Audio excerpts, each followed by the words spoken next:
What up? I need that sports encyclopedia. Where you at, Steve Kim? Got Trent in the cut. Yeah. Where you at, man? In the gym shooting, I'm Durant. You ain't shooting John Moran. Darnell is the Ball State legend. I'm the Warren Central High School legend. I'm proving with a reliable source, straight from the mouth of the horse. Smitty and JB and Smitty from West Coast to Yost. I love talking ball. It's nice to connect with guys that are like-minded and just are real and genuine. Better stay in your lane. Hop into You are fucking insane. Dude, what? You just will not give this guy his flowers. What is wrong with you? Oh, you must have thought I was a bitch. I am him. You's not it. What's the topic? With your logic when I flow. Big Komodo, how it's talking. Gotta get back to letting the baby cry a little bit to see if they can soothe themselves. That's a bar. Issues get pressed so fast it don't get sacked like bags and baggage. Smitty and Jason Brown killed it, yeah, it's a rap. We what the game's been missing. We switched it and filled the gap. I identified him after his third fight and I said that guy should be a star. I'm so proud of the show, bro. The gas, Smitty and Jason Brown. Coach JB show.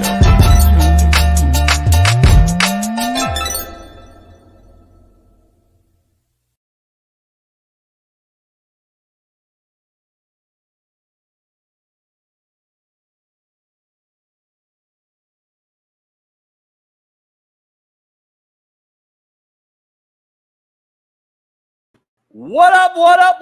We are in the building. Oh, my back is fucked. I can't move. But anyway, we're in the building. Appreciate you all joining us on this Truth-Telling Thursday. Tell the Truth Thursday. Whatever you want to call it. We are in the building. Pound that like, subscribe, become a member today. We got a loaded lineup today. The Pouncey twins join us. University of Florida and NFL legends join us. Home of Lakeland, Florida in the building. We're going to dive into that as well. So don't miss it. Steve Kim joins us. We're going to talk some boxing. But we got a lot on the plate here today. A lot going on. And appreciate you joining us. Yesterday, I had a back go out. It's still out, but it's getting a little better, but it's not much. And I got a dog issue. Callie has a hip out of place or something. So I had to take her to the vet. A lot of shit going on around the household. Plus, ain't shit going on anyway. But I appreciate all you motherfuckers out there wishing and wondering where we were. You know why? Because that tells us something. We're missed regardless. Even the haters are asking. So we appreciate you all, especially our OG homies in the building. Pound the like. Make sure that winnable.com/slap-picks will be the place to go once the football season starts. So start heading over there now and getting your membership ready. We will have the best cappers on Planet ERF joining us on winnable.com/slap-picks. And that'll get you in our Discord. Download the Discord app and get Slap Nation today. And I'm going to be doing a fantasy football league in our Discord. We're going to make it and get it going. It's going to be a $200 buy-in, and it's going to be a couple $1,000 winner chicken dinner at the end of the season. So make sure you get ready for that for the fall. We're going to dive into that as well. I might be doing college football 24 or whatever on I might be getting on the sticks here in a minute. We'll see what happens. Talk about that later. But let's dive into it, man. Right into the lead in. California has no blue bloods. They have no more blue bloods programs. USC is a failed program. UCLA is a program failing. And San Diego State just isn't big enough on a national scale of things. Cal and Stanford just are too hard to get in academically. And even though they have big money, kids just aren't attracted to those northern schools in this state anymore, especially right now, as far as how bad Frisco and Oakland is, damn near being a third world country. So, having said that, Aaron Rodgers, Troy Aikman, Reggie Bush, Carson Palmer, Andrew Luck simply aren't either A, being developed in high school, or B, just not staying home in this once talent-rich state of California. The talent may still be rich, but this talent can't afford to be rich in this tax-heavy state and are losing the big-time talent every year to out-of-state schools. Take a look at this list. The top recruits in America, for the most part, are right here in California, Southern California specifically. But guess where they're headed? Alabama, A&M, Ohio State, Michigan, Penn State, Florida, etc. Look at this list. These are the best players in America right here in our backyard, and USC and UCLA can't keep them home. Make it make sense. We're going to dive into that on this show later on. But before we begin here, we're going to dive into it. My back's fucked. But we're going to dive into the rundown real quick and then bring in our main man, Big Smitty. Where will Brandon Ayuk land? We're going to dive into that as well. Can he be a Raider? We're going to dive into that. Lakers hire Lindsey Harding in another DEI hire. Pause. Or is it? We're going to get JB's take on that. Plus, Smitty's here. We're going to dive into that. Lenny Cook, one of LeBron's biggest high school rivals, claims LeBron is not a dog and does not want the ball at the end of the game. Sounds like something I said. The Pouncey twins join us. Steve Kim joins us on a loaded show. But before we begin, my co-host, Naptown legend, Far East Sider, 317, LeBron James hairline having, Lamar Jackson loving, AR5 defending, Caitlin Clark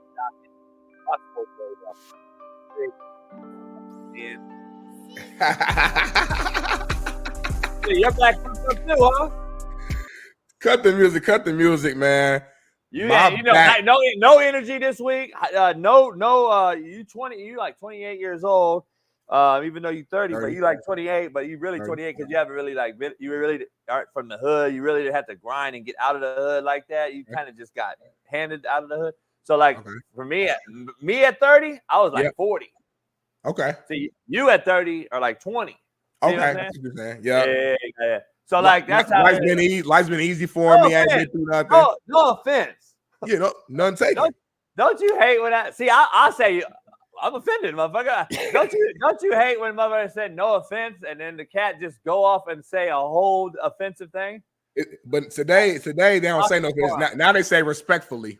Respectfully, they say now. Respectfully speaking, I don't think you got any balls.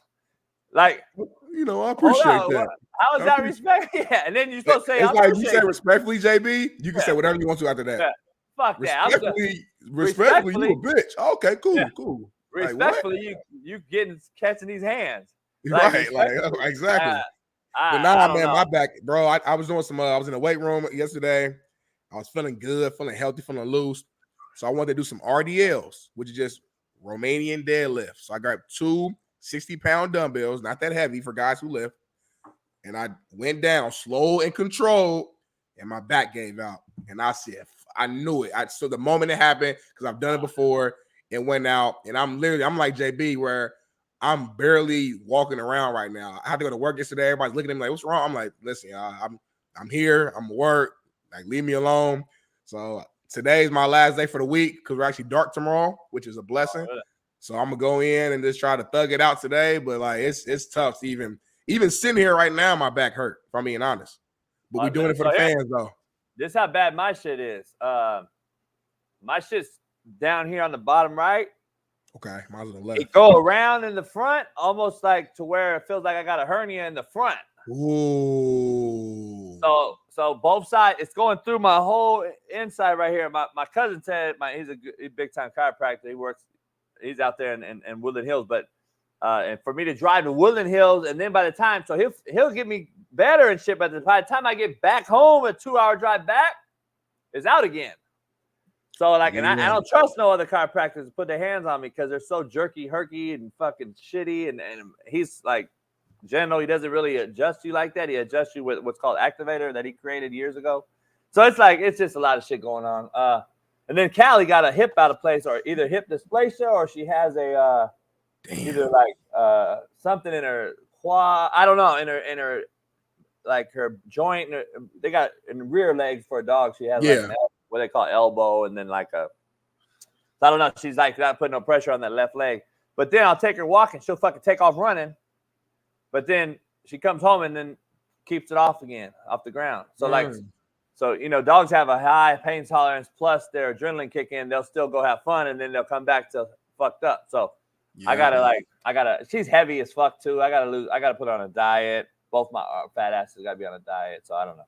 We're gonna see. It seems like all the real ones right now are going through pain. You know, me, you, Callie. You know, all the fake ones healthy, moving around. That's always how life is, man. The ones who ain't really doing nothing, they living good, they healthy, they loose. The ones who carrying the world on their shoulders and stuff like that. We the ones going through pain, JB, but we gonna be all right though. Yeah, I mean, shit is what it is. We are live in the building. We got a loaded lineup. We got the Pelsi brothers joining us today, man. Shout out to JB for getting them on the show. You know what I mean? I gotta give credit when credit is due. Two legends. Can't wait to ask them a boatload of questions. I got so many questions from college, obviously, to the league, being twins. So make sure y'all stay tuned in for that. But JB, what we got right now? Let's keep the show rolling and moving. Yeah. I was gonna address somebody. Somebody said something about somebody said something in the chat before the show even started. Bailey and I were working on the show behind the scenes, and we saw the comments already coming in. Yeah. And I'm like, somebody said, some dick writer said, he's like, JB gonna say his back went out, but he was really waiting on McAfee to call him. First of all, I went to the chiropractor yesterday morning. Right. Early because I had to beat traffic. That's why we didn't do the show. And then we were supposed to go to the studio, but I just couldn't do it. Then the night before yesterday, I had food poisoning on top of not being able to shit or anything because my back's so fucked up. So I had food poisoning for about probably 8 to 10 hours. I don't know why, because I made chicken, so it has to be the chicken. But my shit was cooked through and all that. So it had to just be a bad piece. Must have not been the worst food poisoning. I would probably be in the hospital because food poisoning ain't no joke. So I got about an 8-10 hour bug. I was like, fuck, it cramps your stomach up. You fucked up. You can't move. So I had that. Then my back on top of it. So I'm like, fuck, what a horrible night. So I'm like, dog, I can't do the show. Let's roll. I got to go to the doctor or my cousin, the chiropractor. So we did that. And then I'm on the way back from the chiropractor, I stop at one of my known cigar spots out there in the valley. Yeah. And got some Cuban, get on the low. So I stopped by there to go see my boy, and I haven't seen him in a minute. And my boy Zito calls me on FaceTime, and I'm like, what's Zito calling me for? And I didn't even think that McAfee and them were on air. It didn't even come across me because I just was driving. I was pulled over waiting on the place to open, actually. They opened at 11. Right. Zito hit me. I answer and I go, me and Zito are pretty tight, and I was fucking with him. Like, what up, motherfucker? Yeah. And Zito, JV, can you come on the show right now? And I'm like, fuck. I'm like, yeah, what's up? And he was like, no, we just so then they pulled me in the screen. They pulled me in and it was college football 25 bullshit. Here we go right here. Yeah, so it was about college football or whatever. And then and I'm like, so we're just bullshitting around, and then it is what it is, man. It is what it is. Like people think like, JB don't go. It is what it is. You see that logo on the bottom right down there? I saw that. That's why they don't have me on no more. It's not like we haven't talked about it. Pat and I we know the deal. Like, come on, you know what it is, man. We all cool with Pat. Me and Pat go way back. Me and him, both in Indy for the longest. You know what I'm saying? One of the greatest punters in my lifetime. You know what I'm saying? We lock in like this. Him and JD been cool. We all just cool, man. Just y'all see the logo at the bottom right. Y'all know why I can't go on there. You know where I'm at. That's why. So listen, all the naysayers. Because you black? Or? I mean that too. That too. Yep. Hey, shout out to by the way, they were blowing me up afterwards. People and everybody was like, you see, they had to make a disclaimer as soon as I got off. What'd they say? JB doesn't reflect how we talk. Hey, that's how I be. I be in the streets. They're like, "Hey, man, you really be on?" I said, "JB talk crap." But listen, man, it's just JB. It's my guy. Hey, I guess I said I had a boy. So here's the cold part. This is how the world works, by the way. Okay. Next month at the Pump Brothers Foundation. Last year, I think I introduced you to him. They never crossed my mind. one of the biggest names at EA Sports. I introduced you to him last year. Really? Yeah, and I didn't even think about it because me and him are actually tight. And man, I got his number right in my phone, and I texted him. He called me last night on FaceTime, and he was like, I was wondering when you were going to call me.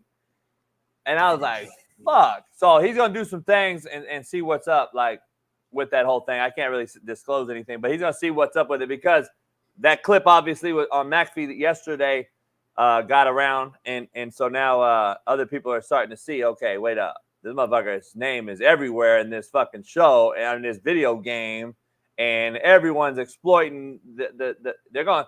Here's the thing. It's a deep conversation. Because did Netflix,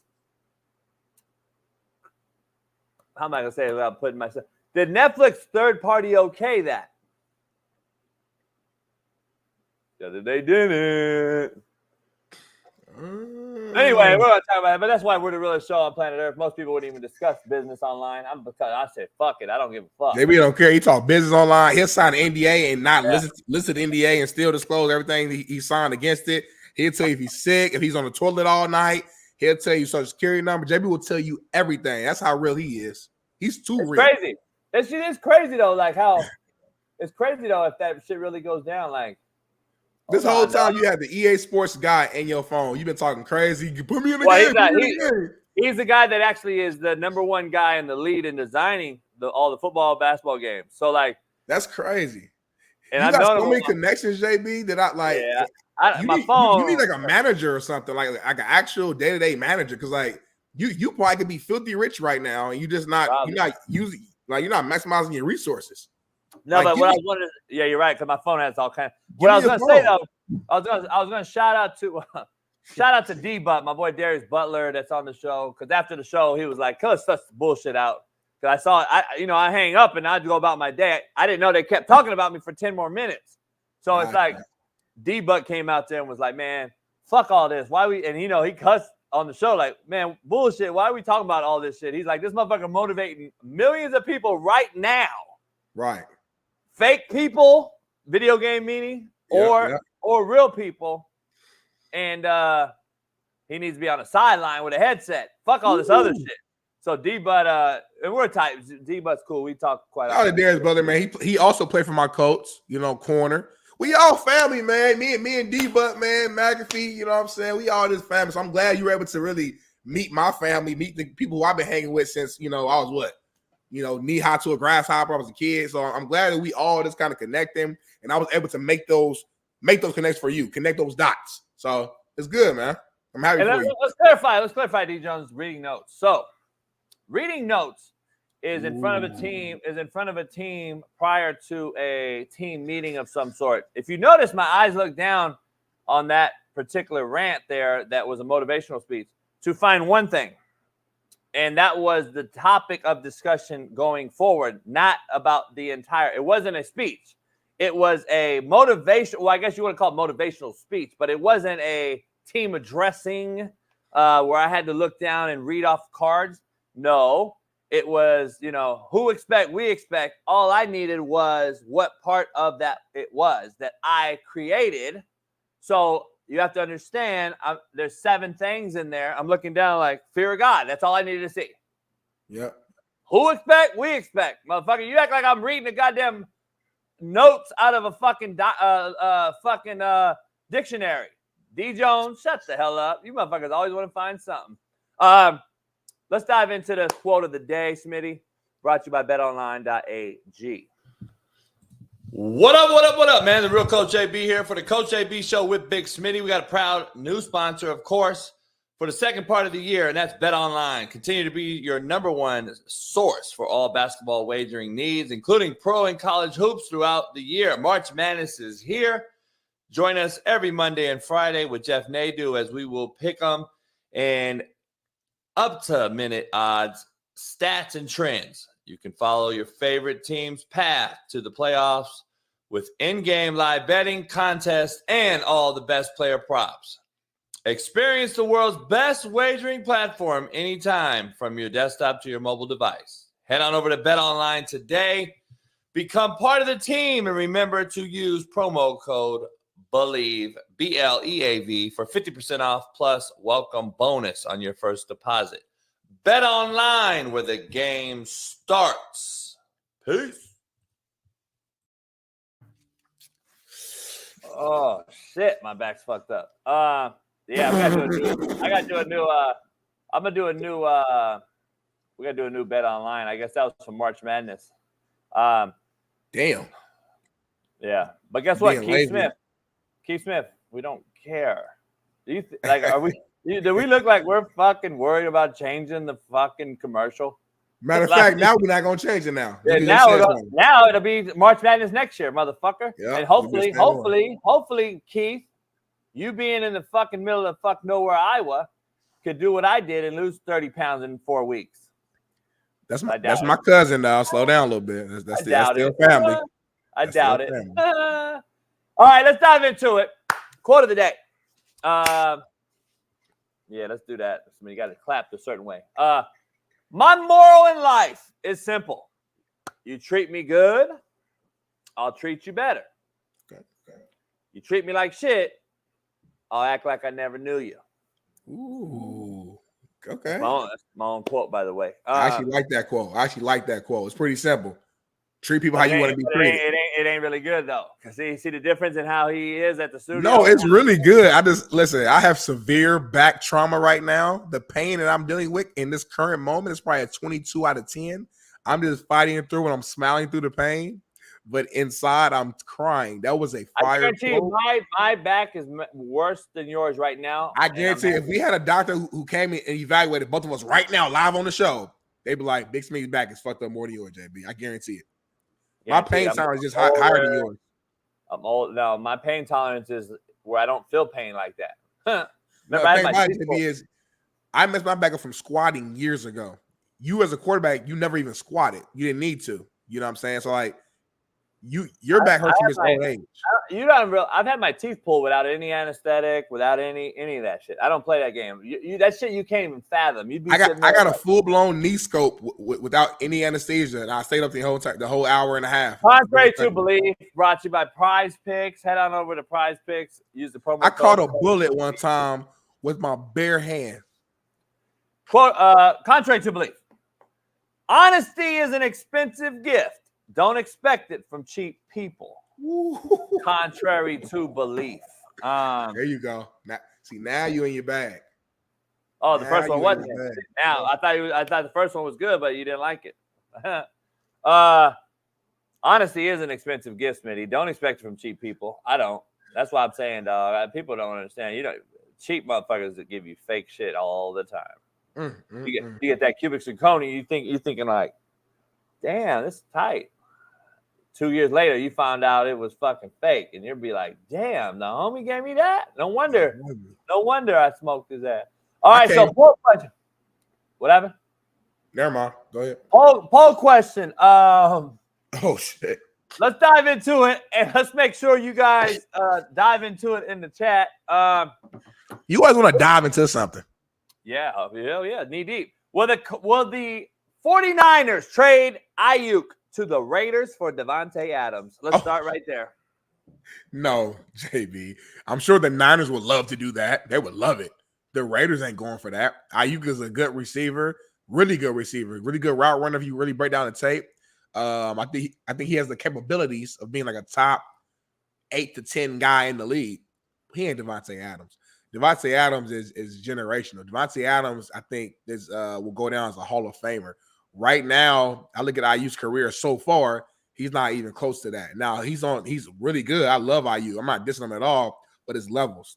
And he has not sniffed the success that Devontae Adams has sniffed. Now, you could say it's because of the quarterback situation or the system that Shanahan has, but I could also counter that and say, well, maybe you have played well because of the system that Shanahan has. And if you were in a more traditional offense, who knows how well you'll play. Again, it's a lot of unknown. I'm not saying Ayuk won't go somewhere else and ball out because I think he will, but this won't be a smart trade for the Raiders at all, unless you're giving them Ayuk, 3 future first-round picks, a D lineman. You got to give a few things. Devontae Adams is that box office. He's that good to where that's not an even trade.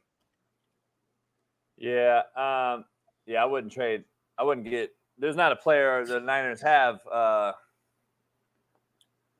In my opinion, I would. The Raiders don't have one. The Niners don't have one player I'd give up for Devontae Adams, even at 31 years old.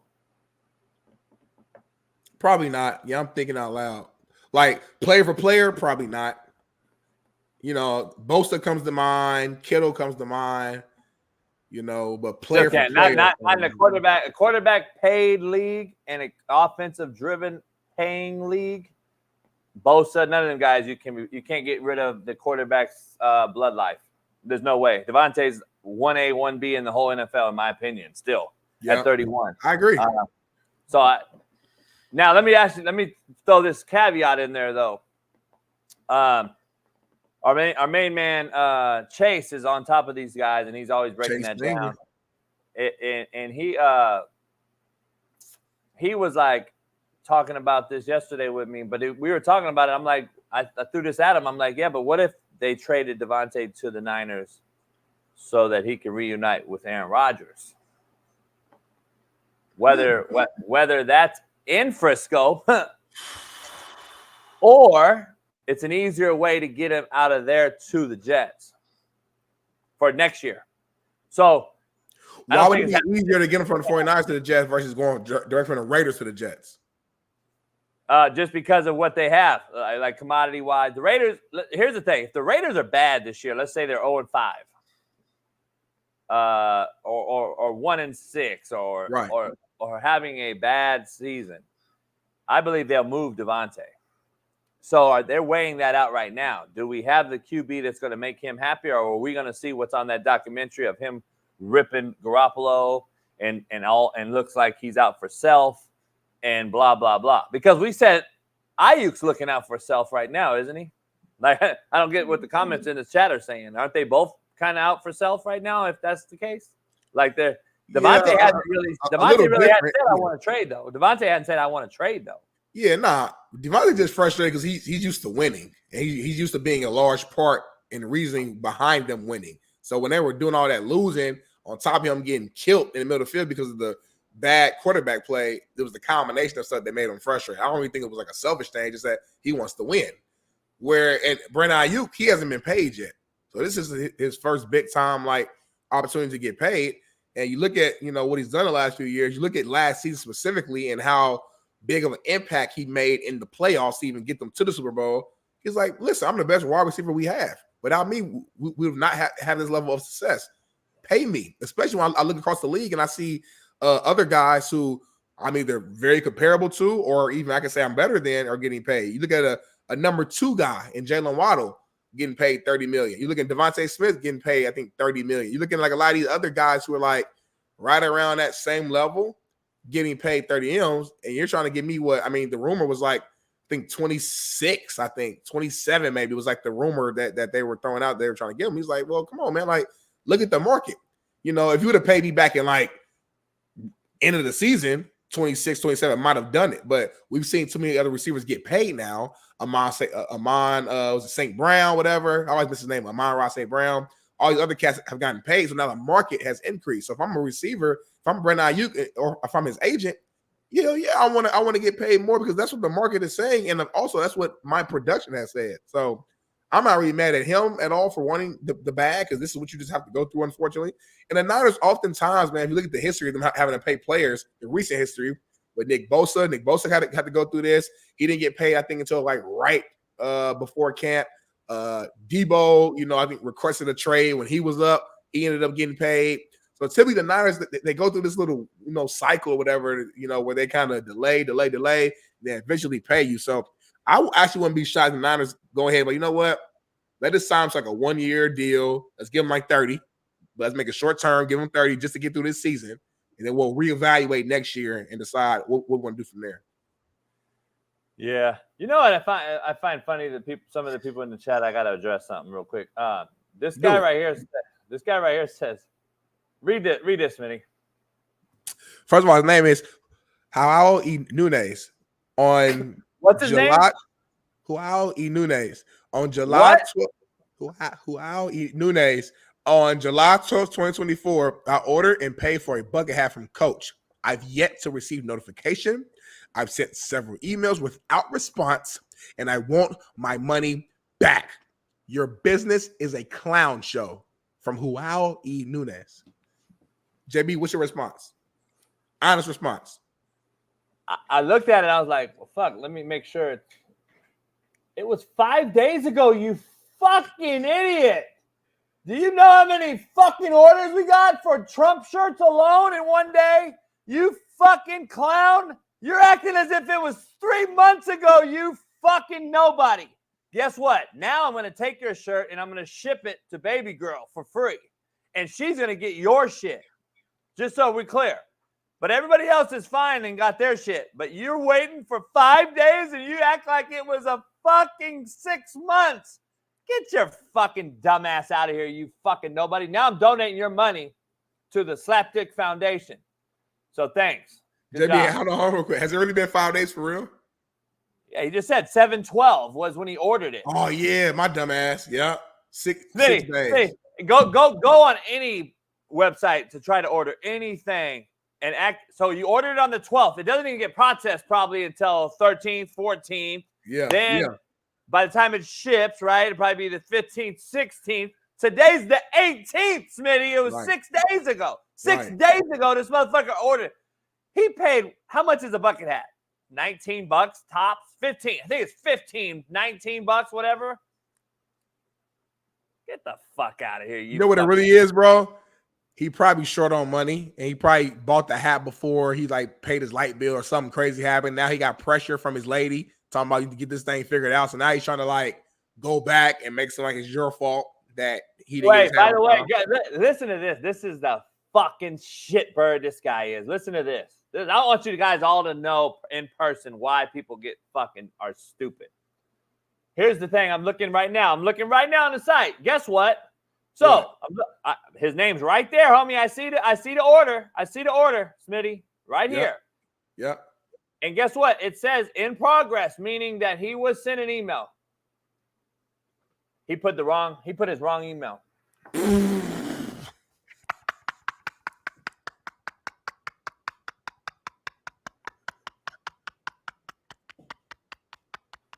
And he wants an email notification. And he wants to know why he hasn't got a fucking notification. Why are you the only motherfucker? Because you put the wrong shit, you fucking idiot. But everybody else got a notification that ordered something, but your dumb ass. Get your bitch ass out of here, you fucking clown. JB, what's his name again? Yayoya. I don't know. Fucking some dumb fuck. God, I hate dumb people, homie. I really do. I hate dumb people. I wish we could just get rid of them, eliminate them all. You said you don't hate anything or anybody. I don't. I go back and I say, all right, I dislike him. But right now, I hate him. Let's dive into let's get into the show, man. We haven't dive into the show yet. I think the Niners should go in there and say, listen, thank you for wanting to go and demand a trade. I'll see your motherfucking ass in camp.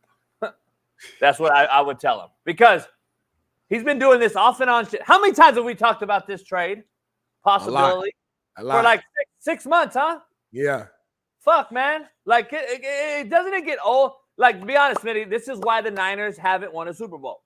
No, it's not. No. No. Just hear me out. Hear me out real quick and we'll move on. I'm just telling you. The reason I say that is this.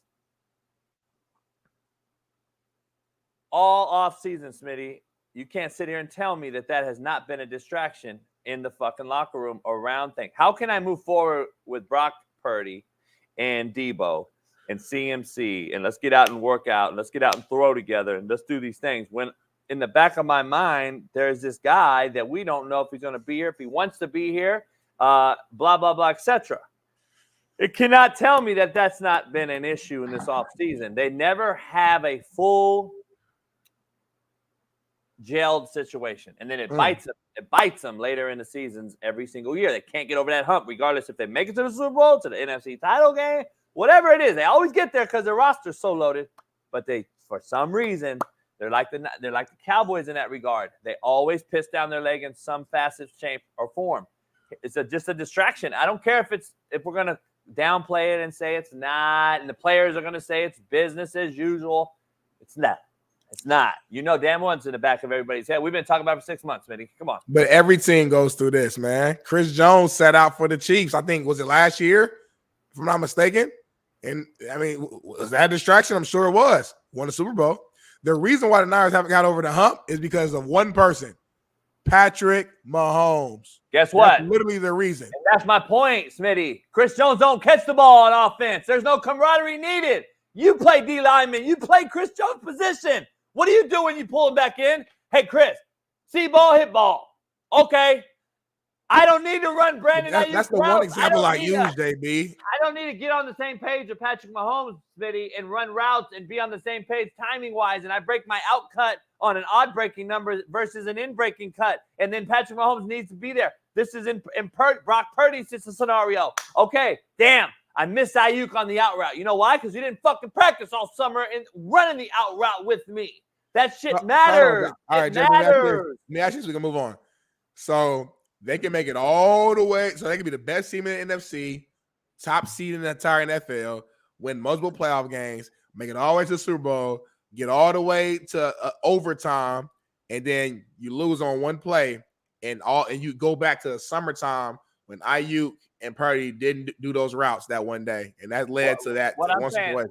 Well, we don't know if that'll be the scenario, but we haven't been there yet. But the fact of the matter is, this is the reason why I'm saying the Niners always seem to come up short. Some sort of distraction, not necessarily Ayuk last year. It was something else last year. This year, it's Ayuk. We're talking about it for 6 months right now. So that's my whole point. Camaraderie on offense is completely different than camaraderie on defense, Smitty. You know damn well you can plug and play a D tackle that's as good as Chris Jones, top 1 or 2 D tackles in football, and go get the passer. He doesn't need to practice that much if he's in shape of some sort. So guess what? Put him at 3 technique and let's go. Receiver quarterback camaraderie is a whole nother ball game, dog. That's like brother and sister and having that I know where you are family blood life. Like I know where that bond is. Right. Purdy's not even there. Tell the 49ers to pay him in. But think about it. Purdy's not even there by himself. A little less over the hump with his number 1 and 2 receivers or whatever. Listen, I don't think Ayuk's a number 1. I'll just throw it out there. I don't believe he's a 1. I believe he's a fit and plug and play guy in a system that is created and devised around guys like him. Like, that'd be real. Think about it. Ayuk and Debo are very, very, even though one of them's more of a route runner per se, the other one's more of a utility guy that can be plugged and played at 7 different spots. They're very similar, though, at the end of the day, as far as how that system is and how it's ran. And I believe you take Ayuk, and let me just ask you, the top receivers in football, the top receiver cores, not receivers, top receiver cores. So let's just go down the list. The Bengals, right now as it sits, does Ayuk go in there and beat out any one of those 3? No. Let's just keep it real. Minnesota. Well, you said 3? Well, they got who? They got Higgins, they got Chase, and they got who? Oh, they got Boyd out. Boyd left. Boyd out, yeah. So who's there? But they got who's the other guy there? They got another guy there. Yeah, I can't remember though. But yeah. Okay, but let's just do that. Let's just do 2. There's an argument to me for T. Higgins, in my opinion. There's an argument he can beat him out. Let's just do 2 then. Okay. He's not beating out T. Higgins, homie. He's not beating out T. Higgins. I'm saying there's an argument there. If you watch the film on Ayuk, bro, that's a hell of a route runner, man. He makes some tough catches. I think we haven't fully seen his capability because of the system that he in. Now, I know I used that argument earlier. I'm saying that is an argument, and I actually lean more on that side. I don't think we've seen the full capability because he's limited at quarterback with Brock Purdy. He had Jimmy G. So they have to play in these gimmicky systems. Think about it, though. What he can do. That's my point. In that system, Ayuk either has to go run a 9 route, he's a deep runner, or anything intermediate is the only thing you see him catch. Purdy is not the big arm over the top thrower, by the way, contrary to belief. He throws the dig route on time. He throws the slant ball clean and pretty. He throws quick game, intermediate routes very good. I like Purdy's intermediate game and the willingness to throw the ball in the teeth of the coverage on dig routes and in-breaking routes. That's what Ayuk gets from him. But then the 90% of the other time, he's running go routes, and he don't get the ball if you've noticed. So go in any other system with a big 2. He ain't starting over Higgins with Burrow. He's not starting over Jamar Chase with Burrow. If we go And let's just go down the pecking order here as receivers. You go. Miami, is he going to start over anyone? Waddle or Tyreek? No. Let's go to the next. What duo can he take over one of the two guys at? He's not a one, because if he was, you'd be like, Dallas, Washington. I would say Indy, Tennessee. But do they have a big two? Do they have a big two? I don't even see they have a big two. I'm talking about just big two teams. I'm not talking about the other guy. I'm talking about who has a big two that's legitimate. Dallas don't have a big two that I know of. No, they don't. I would just name spots where he could be a one or a two, in my opinion. But to take over somebody, I'm just saying, like, no, arguments.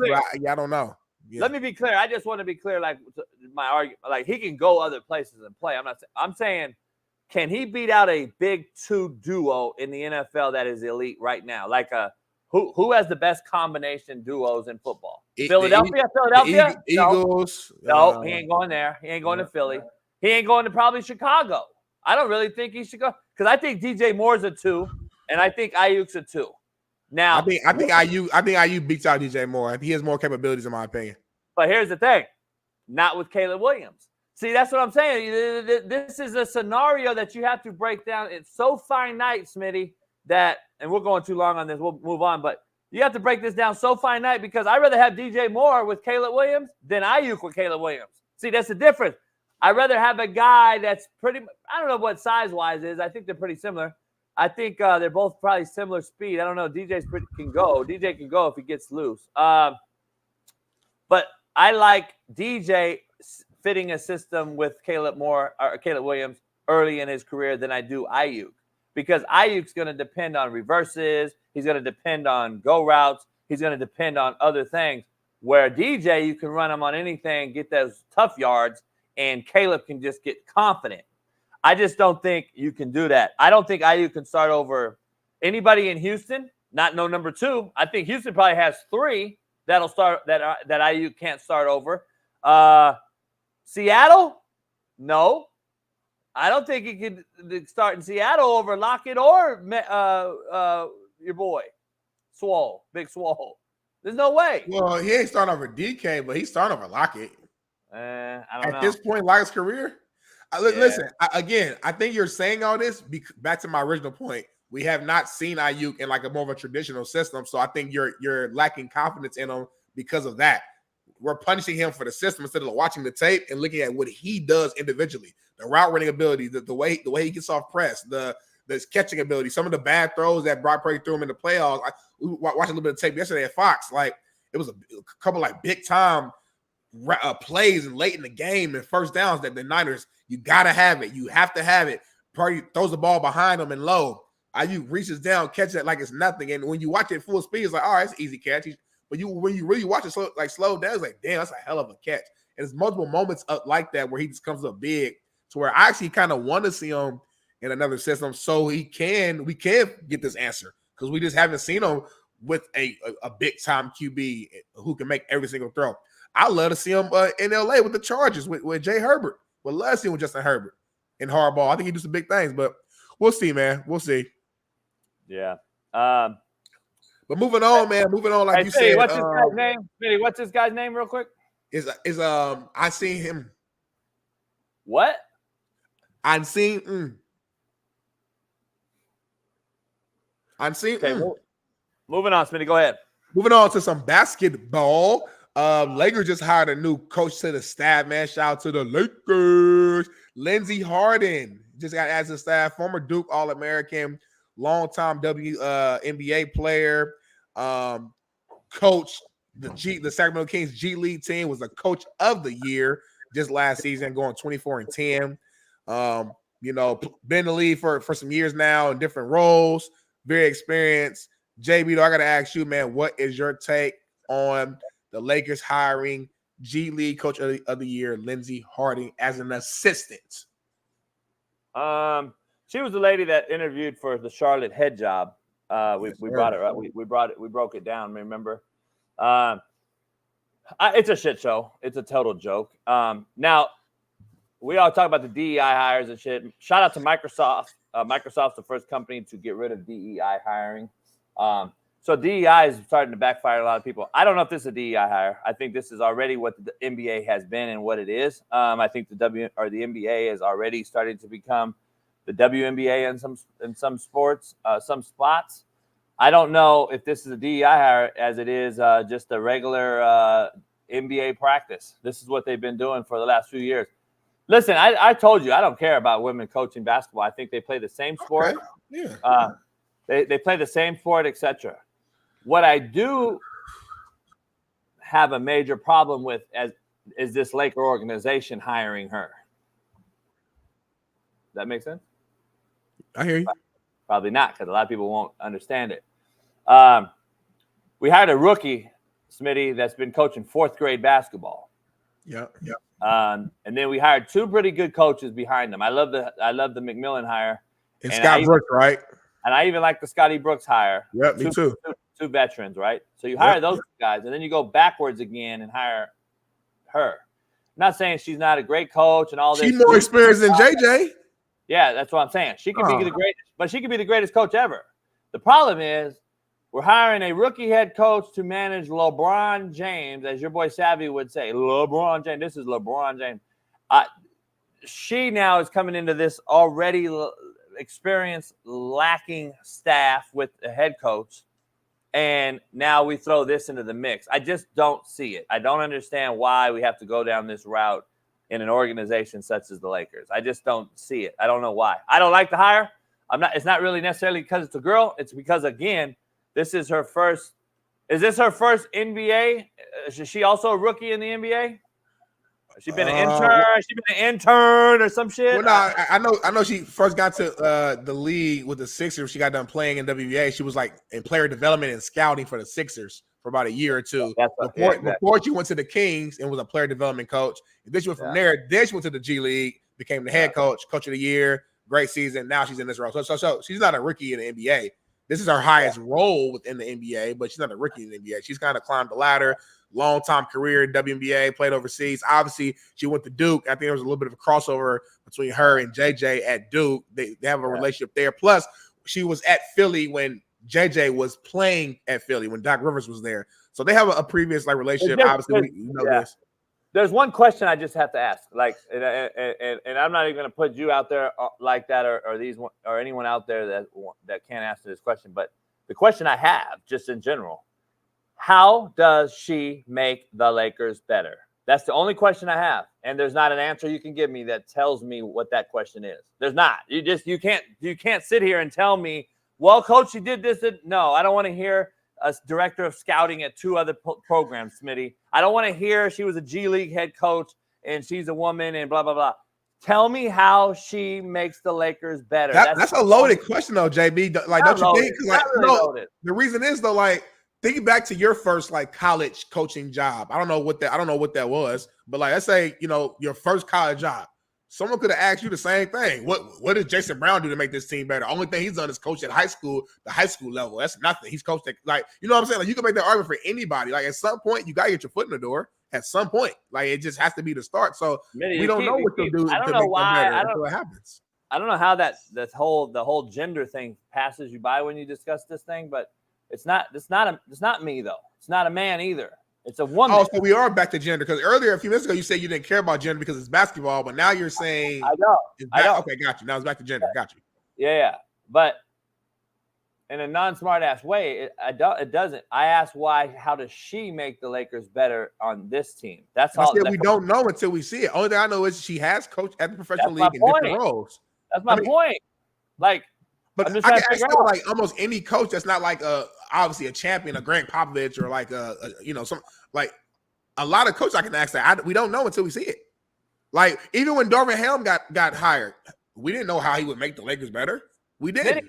Aren't you listening? But you're not listening to what I don't get why you're not listening. Like, we're just trying shit out with the Lakers now. That's what you're telling me. We're just trying shit. Let's hope it works, coach. Hey, JB, it might work. It might not work. Like, my question was very specific. My question was specific. How does she help the fucking Lakers win now? And nobody can answer it. You haven't answered it. You keep moving around the sticks. Nobody can answer this question. I can't answer that question for nobody, though. That's why. That's my point. But it don't exist. This question don't exist, homie. The answer don't exist. I'm sorry. The answer don't exist. Because if I'm the Laker, the answer is nobody. We should have hired a veteran. We should have hired somebody that could have helped me on the bench more than just Scotty and McMillan. 2 coaches, by the way, veterans like Scotty and McMillan. You know what they do during the game? One goes over and handles defensive rotationals and defensive stuff like are we sagging? Are we approaching? Are we double teaming? The other coach, McMillan, will probably handle defense, and Scotty will probably be the offensive guy, and Scotty will be the guy with JJ, and they'll be discussing certain things out of timeouts. Okay. What is the girl gonna do? I'm not even saying the girl because it's a girl. What is she gonna do? Meaning, first time coaching in the NBA as a coach, not an off the field court person. What is she bringing to this Laker organization that's going to make them better this year? I and don't all know you the can answer. say is, we don't know. That's my point. Yeah. We don't know. Why hire her then? No. But we don't know because we're ignorant. No, we shouldn't hire her. No. I'm saying we don't know. I'm not disrespectful. I'm saying we're literally. You never coached in the NBA. I never coached in the NBA. I literally don't know. I wish we had an NBA guy on here. I wish we could call Matt Barnes to come on the show. I guarantee he can answer the question like this. I literally don't know because I didn't experience. Let me ask you this. You know what I'm Matt saying? Barnes, we'll talk. We'll ask Matt this next month. Please, no, for real. I really want. I want an NBA guy to answer this question. You know me. I'm gonna tell him in his face. No, Yeah. he can't answer this question. He can't answer this question, and he won't because you can't. You can't answer the question. You just said it yourself. We don't know. So how can he answer the question? You just said it yourself. I'm saying we don't because we're football guys. Like if a basketball guy asks me, "Hey, what does a GA do?" Like maybe they don't. Maybe they don't know. What does a quality control guy do? Maybe they don't know. I know. I'm saying I don't know what her role as an assistant will be. I have no idea. Only thing I know is he was the coach of the year last year for a professional league. Like and then it's the G League, yes, but it's the Kings affiliate team. She's with pro guys who sign 10-day contracts and go to NBA and come back. So it's not like she's like coaching some slaps. These are actual professional basketball players who she was the coach of the year and had a lot of success with. So, I mean, it shows that she has some level of coaching ability, some level of smart, some level of X's and O's. So, again, I don't think JJ will just hire just for GP. You have to have a relationship, but you still got to show a proven track record of something for him to want you on his staff. So I'm sure she's there to do something. It's not like she's going to be there just like chilling and just bobbing her head around. Like she's going to do something. I'm just saying I'm ignorant to the coaching setup in basketball to where I literally can't answer your question because I literally don't know. I'm not trying to be a smart. I really don't know. I'm not ignorant. I'm not ignorant to coaching. And so, all right. So tell me this: what does someone in her title typically do for basketball teams? Answer that question for me, then, because I really don't know. I don't know what her title is. All I'm saying is, let's talk about real. Let's talk about real shit, though. I know about coaching, and I know when we're discussing coaching men, I know there's a big difference between coaching men in any sport, getting them to go from point A to point B, than it is in coaching a woman. That's all I'm talking about. I'm not talking about. Bottom line is this isn't the WNBA, and I understand. Here's the difference. Let me break it down real quick so you don't think I'm just being sexist again, like always. I didn't say that. If this was Phil Jackson's coaching team and he's the head coach, then this is a cool hire. Fuck it. We're not answering that question right now because I don't need a big time lean on. I got Phil Jackson. JJ Redick hasn't coached basketball, Smitty. He's fucking a 4th grade basketball coach. And we hire a girl off of the G League to come in and be his what? That's what we're asking. What? We don't know, right? We're already fair. We don't know. So why hire her? That's been my only question. Why don't I hire a legitimate person that knows and can help me, guide me, a rookie, through this season with the Lakers? This is the Lakers, Smitty.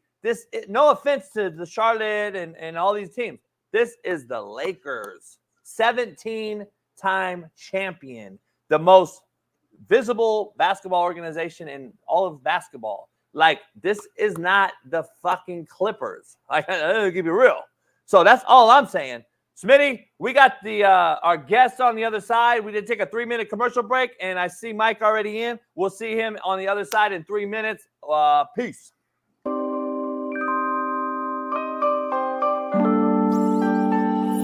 Ladies and gentlemen, joining us now is a man who has spoke to every single NCAA college football 2025 team seemingly on the internet. From Last Chance U, national champion, Coach JB. Yeah, Coach. What's up, gentlemen? Coach, just great car, great stick. Thank you for pulling off to the side of the road. Hope you don't get killed here. Honestly, the side of the road, LA, I assume, that's not necessarily the safest place on earth. So we'll make this quick. How do you feel about all of these new coaches now in this NCAA college football 2025 game using your speeches to motivate these boys from one side of the country to the other, Coach? I feel broke. Yeah. Like, it's crazy. Can I get like a royalty or something? Like, Netflix already screwed me. I'm getting screwed by EA Sports now too? Like, holy shit. I hit him up. I reached out to him like, hey, trying to be cordial and nice. I'm a nice guy, you know me. Yeah. And I was like, hey, EA Sports, maybe I can actually be your video guy, the actual do a real video instead of using my name, image, and likeness. Oh, shit. And maybe I can get a little piece of the pie, but nah, it's all right. Just keep sharing my 500 million views of it. I don't mean to laugh at you, but obviously you are a hilarious, miserable person, and this is kind of is how it goes. Hey, Pat, I was actually chilling. My back went out yesterday, so I didn't even do my show today. So I just left my chiropractor, and I'm waiting on this damn cigar company to open. They're late, of course. I mean, come on. Shit. Okay, so life is good. Last question for me, because I know the last time we talked to you, you had not watched the Netflix series Last Chance U. You said that. You said, I've not watched it, but obviously you've heard from everybody. Now, do you see some clips that come across your way? You're like, I don't remember saying that. And then all of a sudden, oh, I killed that. And do you judge your clips whenever you see them? You're like, I murdered that one. Nah. A broad came over to the house the other day, and I didn't really want to watch Netflix with her and chill. But she wanted to watch the show. We watched one episode. Okay. And I'm like, I can't watch this. Okay. And she was like, oh my God. I'm like, I don't want to watch this. It was the first scene of the cow scene or whatever. And I'm like, yeah, they only made about $4 billion off my name on this shit. I'm not watching Netflix either. So I'm spiteful right now, Pat. I don't want to watch Netflix. I don't want to watch EA Sports video game. I'm like, man, and I can't even get 40,000 subscribers on my YouTube channel. Well, you're going to the moon. We appreciate the hell out of you, Coach. Hopefully it'll get figured out, and we know the Netflix and chill thing, what that leads to. Bad backs, chiropractors. We appreciate you. Ladies and gentlemen, Coach JB. Yeah, Coach.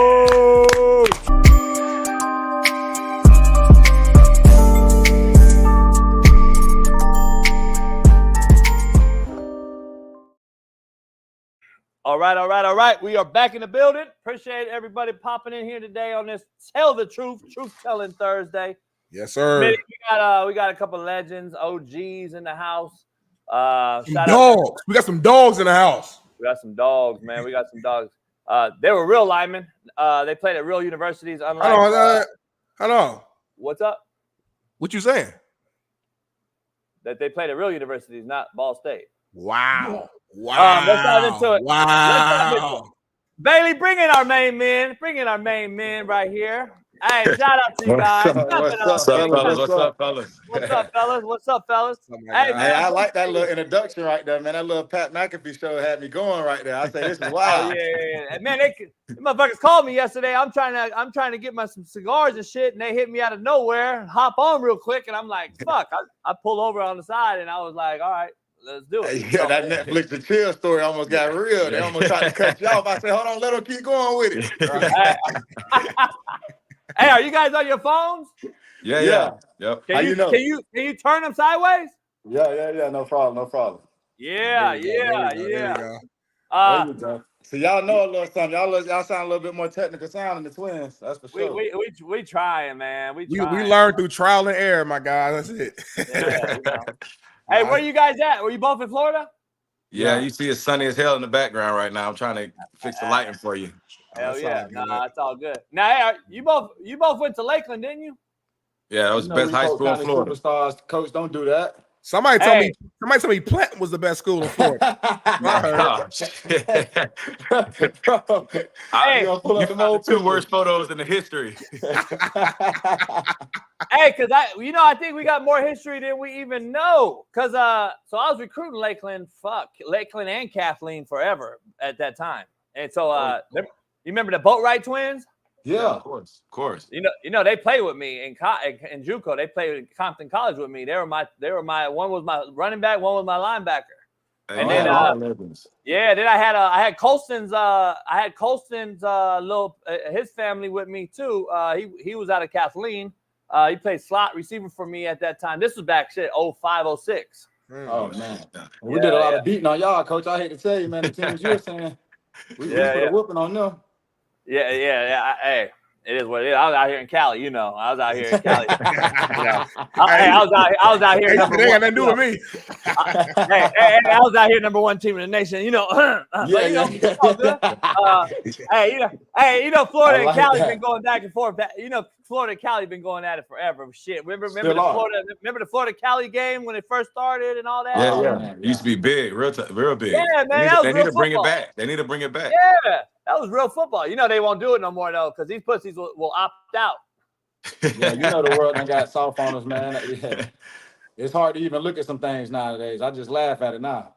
I'm glad we brought that up, JB, and not to pivot too much, but kind of stay on that track. You look at today's era of football and the NIL era, and it's dope that players are getting paid. Don't get me wrong, but to JB's point, to me, it's led to a lot of just different energy, different more of a softness around college football, in my opinion, in terms of players sitting out, transferring 7 times. When you guys look back at, when you guys played in college at Florida, and you look at kind of how the college landscape is now, how do you guys view it today? Man, I think it's awesome, in my opinion. I mean, the boys, they deserve to be paid, honestly. And when I think about our time back in Florida, it was like if a guy wanted to transfer out and leave, he was given 2 options, probably the worst 2 options he could ever have. And I just felt like, man, no one really knew about what was going on behind doors back then. You know what I'm saying? Now, when they see that it's wide open and they're letting guys transfer, it's like, man, this is what they prevented from years ago, where guys' careers were, dictated by some coach because he didn't like the way he worked or his attitude towards something. You know what I'm saying? So I just feel like it gives guys that were in those positions back in the day more opportunity. And what it does hurt is like the low recruit guys that are coming out of high school. It affects them big time. But outside of that, I think in the college aspect and the semi-pro look of things, I think it's awesome for the guys. Because you think about, look at the guys that transfer out now. Like back in the day, like guys were transferring out. I think about Cam Newton, right? When Cam Newton tried to transfer out, he could have probably went anywhere in the country nowadays if it was the way it is now. Back in the day, he was stuck with such a hard option that he had to go JUCO, and he had to pick, take a year off and chance getting injured or anything happening. And it worked out for him. But, those are one of the cases I look back where Cam, he was leaving Florida and he could have chose anywhere in the country to go to. You know what I'm saying? But that's a good point. And I'm with you for the most part. I guess for me, it's just like some of these kids are transferring like 7 times though. And it's like, all right, at some point, heck yeah. Once you transfer once or twice, it's like, come on now. Like at this point, it's out of control. So I do think that's how they can control it, is by putting a year amount of transfer time. But the whole to where a kid can transfer only to 1 college or 2 different colleges, that was just stupid back in the day. And it killed a lot of guys' careers, to be honest with you. Yeah, I just missed. I missed paying under the table. Motherfuckers didn't know what we. They still doing that. That was the end. That was you played in the real NIL era. Shit. I'm like, damn. We just missed that boat, Coach. You see, they tried to put $100,000 on me. I said, golly, boy. I said, I wish I'd have had that. The Pouncey twins would have showed that $100,000 for sure. Y'all would have made a lot of money if NIL was going on when y'all was in Florida. Them teams, come on, man. Oh yeah. Tebow would have had a private plane, a Rolls Royce before we knew what a Rolls Royce was. Like, let's be serious. Yeah, Tebow had it all. Hey, I've been telling these cats every day not to get. I'm like, these kids don't even know what a Rolls Royce is, but yet you're giving them the car keys to that motherfucker, and you see why we're having all these accidents, driving off the highway, crazy shit. I'm like, man, you're giving these young kids that don't even know how to change their own brakes yet, giving them the keys to this. Like, damn. I do believe in, man, buying your stuff, nice stuff. You work super hard for it, but man, some stuff like, man, I don't have a Rolls Royce, and I played 11 years in the NFL. Now, and trust me, and Mike have made plenty enough money and saved very, very well. I just think some things are financially stupid. You know what I mean? Unless you're gonna lease it or do things like that. But if you're buying them cars outright, just some things don't make sense. Yeah. You know, it's crazy when you started talking about these transfers and the way it's moving. Like, I sent Bailey a clip yesterday or something like the other day. California high school. There's been 17,000 transfers this season. Look at that shit. Man. That don't even make real. That don't even make sense. Come on, man. That's high school. Kids. That's high school. Like, crazy. Come on, man. And I know it's like that. Kids complain about getting recruited. Like, man, you're switching schools every other day. Like, now how can a coach follow you? You know what I mean? So that part there hurts the kid whenever they give them the opportunity to change so much, and especially in the same district or different districts. That there is the advantage they got to take a hold of. But man, I will say, like Mike was saying, like some of them kids lose the opportunity in life of being able to take the next step because a coach holds them back, they're not able to transfer like that. So it does. Yeah, it's a bitter road to it. But you got to think about, like, even when we was in high school, like there was guys that was probably behind us that were college guys, but they weren't going to beat us out. And so if they stuck behind us, they have zero chance to go anywhere. You know what I'm saying? Because they ain't like, oh, well, we can vouch for them and say, hey, they were good players. They were our backup. So you should guys give them an opportunity. Like, it don't even work like that. So now with the whole landscape of the college aspect of it changing, kids in the high school level are going to transfer out a lot because just like we said, if you're a low recruit, you don't have a chance. So you got to go somewhere where they can make you a higher recruit where you can get your name out there, you know? Yeah. That's real. And the pushback I always give to JB on this show, we always go from a player and coach kind of perspective. Is that like coaches been leaving their teams since the beginning, college, high school, whenever they get a better opportunity, they gone. And then now that the players got that freedom, it's like it's an issue. I'm like, well, and that's when we every fucking week, me and JB, we get in an argument. The coaches earned that. The coaches are 40 years old. They've been coaching for 10 plus years. I'm like, cool, I respect that. But the players earned it too. The players busted their ass, whether it's through high school, whether it's through the first year in college, whatever the case may be. If another team wants me and it's a better opportunity for me to grow, I earned that opportunity. Coach is a big part of it, but it's small. It's smaller than the player aspect. I give you a football team full of no athletes, and you go show me how great of a coach he is. I put you in full of athletes, and then you could be, if you're a good coach, then you get it's magical. You know what I'm saying? So don't ever forget the player aspect of it. So that's why I always value the player higher than I value a coach. Hey, Jimmy's and Joe's, not X's and O's. It's just because think about Bill Belichick. He's one of the greatest. I mean, he probably behind Mike Tomlin in my eyes, one of the greatest coaches of all time. You know what I'm saying? And like, you take away Tom Brady, shit, it don't look the same. The guys don't walk in the stadium feared the same. And I'm just telling you, like. And only there's the issue that I have, like Smitty just mentioned, like they've earned it. These motherfuckers ain't earned shit. 17-year-old earn what? What does a 17-year-old earn? But you earn what somebody's willing to give you though. Like if a motherfucker's willing to give me $100,000, honestly, I don't think they earn a scholarship. Honestly, for sure. You earn a scholarship, but anything after that, like man, everything else is the groundwork you got to keep putting in. Even when we made it to the NFL. Like, man, yeah, it was an awesome feeling to get drafted, but, man, that was the road work. That was the first brick getting laid. It was so much work having to be put in after that. Like, so that's what it's the misconception sometimes that we get confused on it a little bit, but you both got good points on that for sure. Here's the thing. I don't think Smitty gets honestly, I don't. Go ahead. My bad, but yeah, like I was saying, honestly, I don't think, like, the player – like, you have to have both of them, right? Like, the player aspect and the coach aspect. I'm not trying to downplay the coaching aspect of it, but am I saying that a 17-year-old kid deserves millions of dollars? No, I'm not saying that. But at the end of the day, if somebody is making the money, then I think the player should get it. See what I'm saying? Like, no doubt. If the money's there for somebody, it should go to the kid that's actually putting in the work. Instead of getting a backpack I'm with paying. Right. My sunglasses. Hey, look, my homeboy Ed O'Bannon, who my high school teammate, was the reason this all started back in the day, and he started this NIL thing. But so I'm with getting paid. I just think the way we went about it is open up Pandora's box to where these kids, there's a difference between what you're worth and what you've earned. And Smitty and I argue about that all the time. I think these 17-year-old kids are getting paid what people think they're worth. Like Nico got an $8 million bag to go to Tennessee. I coached Nico. His daddy was my tight end in JUCO and a quarterback, West Coast Uso, Polynesian. And he goes out to Tennessee. He hadn't played yet in the SEC. He goes into a bowl game. He didn't play all year. Goes in, balls, and now they got him on the Heisman watch already, right? What if this kid at 8, he's just turned 18. What if he goes out there and falls on his face, knock on wood, and we paid him that money already based on what we think he's worth? but he really hasn't earned that money yet. But these kids are getting that money already, and I think it's ruining the part of I can't cut you out no more. JB, this is what I got to tell you. So JB, listen, this is what it is. So when the whole NIL process started, right? When they say we're gonna start paying guys, it has zero to do with playing time. So we have to get that out of our head.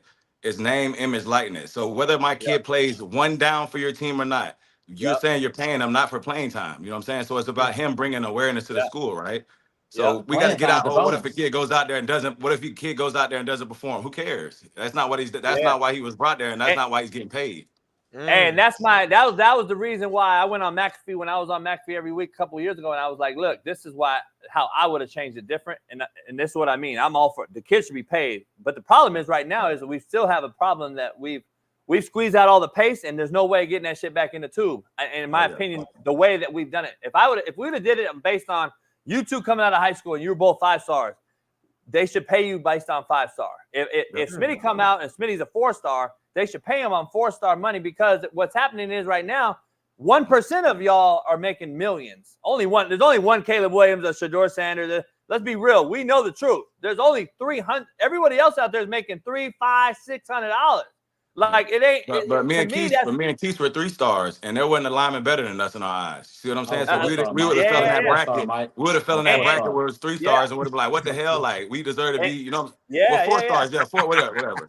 Hey, 4-star. And here's my point though. Like, if the original thing was what you just said, name, image, likeness. So the Pouncey twins got to go into the student store and sell 1 million jerseys, for instance, to the student body and everybody that wants to order online, and they make that cheese from there. Or if Cadillac came over there and said, "Hey, dog, we're going to give you 2 cars and a deal because you're going to be the face of our Cadillac deal."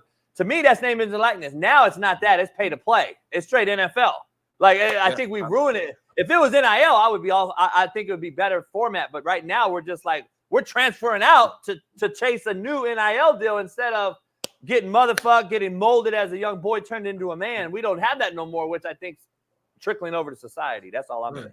That's why they have to control it more with this. Like, listen, once a kid comes, once you sign for your name, image, likeness, it shouldn't be, hey, if I scored 100 touchdowns this year, I get paid more. Like we didn't. It's not about playing time. You know what I'm saying? It's all about the name, image, likeness. So once they sign those, they got to come in with, hey, you're a 3 or 4 year contract with this kid. Sign a 4-year contract. There's no other incentive. There's no nothing, because they're not going off playing time. Is that, you know what I'm saying? Now, if you go out on your own and you have your own marketing company where you get all these deals, like you said, Escalade, whatever, then that's on you. You know what I'm saying? It's not on the university, but that's how they can control it. They got to control this thing when they bring in the kids. And Shaun King comes on here, Tampa Bay Buck and Florida boy as well. He comes on here twice, 3 times a week, and he was like, the problem is we're like, the kids get to transfer, get paid at 2 places, and then the school now is basically like, well, fuck, we recruited you for 4 years. You came over here for 6 months. You got cussed out by us one time, and then someone else reached out to your DMs and said, hey, I'll give you a bigger bag.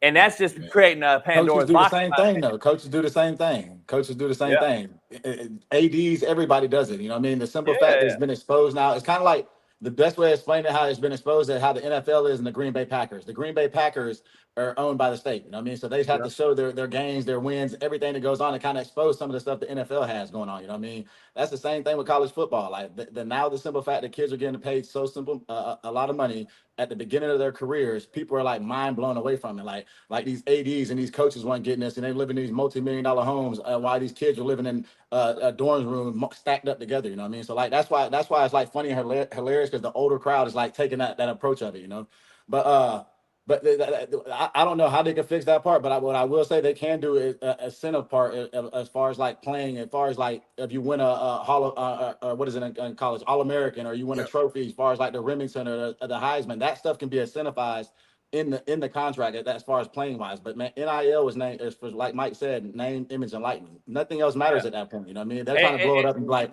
oh, this kid transferred. Well, who cares? You didn't do what you said to keep him there. You know what I mean? You got to do the part of selling his jerseys or selling his images to the community around. You know. But they can void those contracts too. If a kid transfers out, then they void them. You void the contract. That's how you do it. You sign a new one. But if from what I understand, talking to just my boys that coach at these Power 5 levels, they're like, dude, this collective shit is like, they're making deals without us because it's not legal for the college to make the deal. So it's collective. So the Pouncey twins want to sponsor Smitty and I, it's outside the deal. And then Urban Meyer finds out 6 days later that you were offered. And he's like, wait, I don't even like the Pouncey twins. Why are we offering them? And we already offered him a bag. That's how this shit is working. JB, you know they lying to you. That'd be crazy as hell. You mean to tell me that the head coach of Florida don't know who the NIL people are saying? You know what I mean? Like, that's what I'm saying. Like, they might act like they don't know, but yeah, we know the NIL guys. You know what I'm saying? You and I know if it was Urban Meyer, he would know everything. Collective, like, oh man, the collective paid this guy, and we didn't like, man, come on, let's be serious. That's just to appease the donors. You know what I mean? Right. That's exactly right. And that's why I'm like, come on, man. There ain't no real coach, alpha coach going to sit here and be taking this collective all. So I got to roster. It's going to be an OJ scene. I'm going to get mine back. I'm going to get my memorabilia. That's what I'm saying. Hey, that's what I'm saying. I'm like, no, I don't know. This collective shit's crazy, man. It's crazy. I don't know how it fix it, but it's going to be wild right here. I don't know. It's going to be crazy. And now high school kids are being able to get paid. So that's the craziest part. It hasn't happened in Florida yet, but I know in Texas for sure. You know, them kids are able to get paid off their name, image, and likeness, but that's. Hey, I wanted to start this interview off real quick because I've in the last 5 weeks I've lost 8 pounds. Everyone in the JB. Everybody's been like, how have they lost all this weight? They made they made you go viral a few months ago on social media, and they had you like how from the NFL to where you are now. Is there something you just focus on mentally? You said, hey, man, I can't blow up. And I've seen too many of the homies go bigger after the league and it became unhealthy. Is that number one on your mind or what happened? Nah, for us, the craziest part, bro, we was always the players. And I don't think people kind of understand. So it's kind of mind blowing to them. But we was always the players having to eat peanut butter jelly, protein shake, chugging water before weigh-in. So for us, we made a big commitment about changing our diet and the way and fasting and all that stuff. But man, it was a lot easier than what people think. You know what I mean? It wasn't like we were shedding off jelly rolls. You know what I mean? Like we were just. Right. I mean, even look at those pictures. You guys were never fat. You were strong and big, but you were never that big. You know what I'm saying? So it makes sense. Yeah. So, but I do like that we confuse the world. I'm like, man, you know what? We changed the model of losing weight. So if anyone wants to pay us for that, we'll take them off. We'll see your plan. Hell yeah. Hey, I want to plug something. You got the Pouncey Foundation going on right now, right? What are you doing? What are you doing with that before we hit you with some real questions?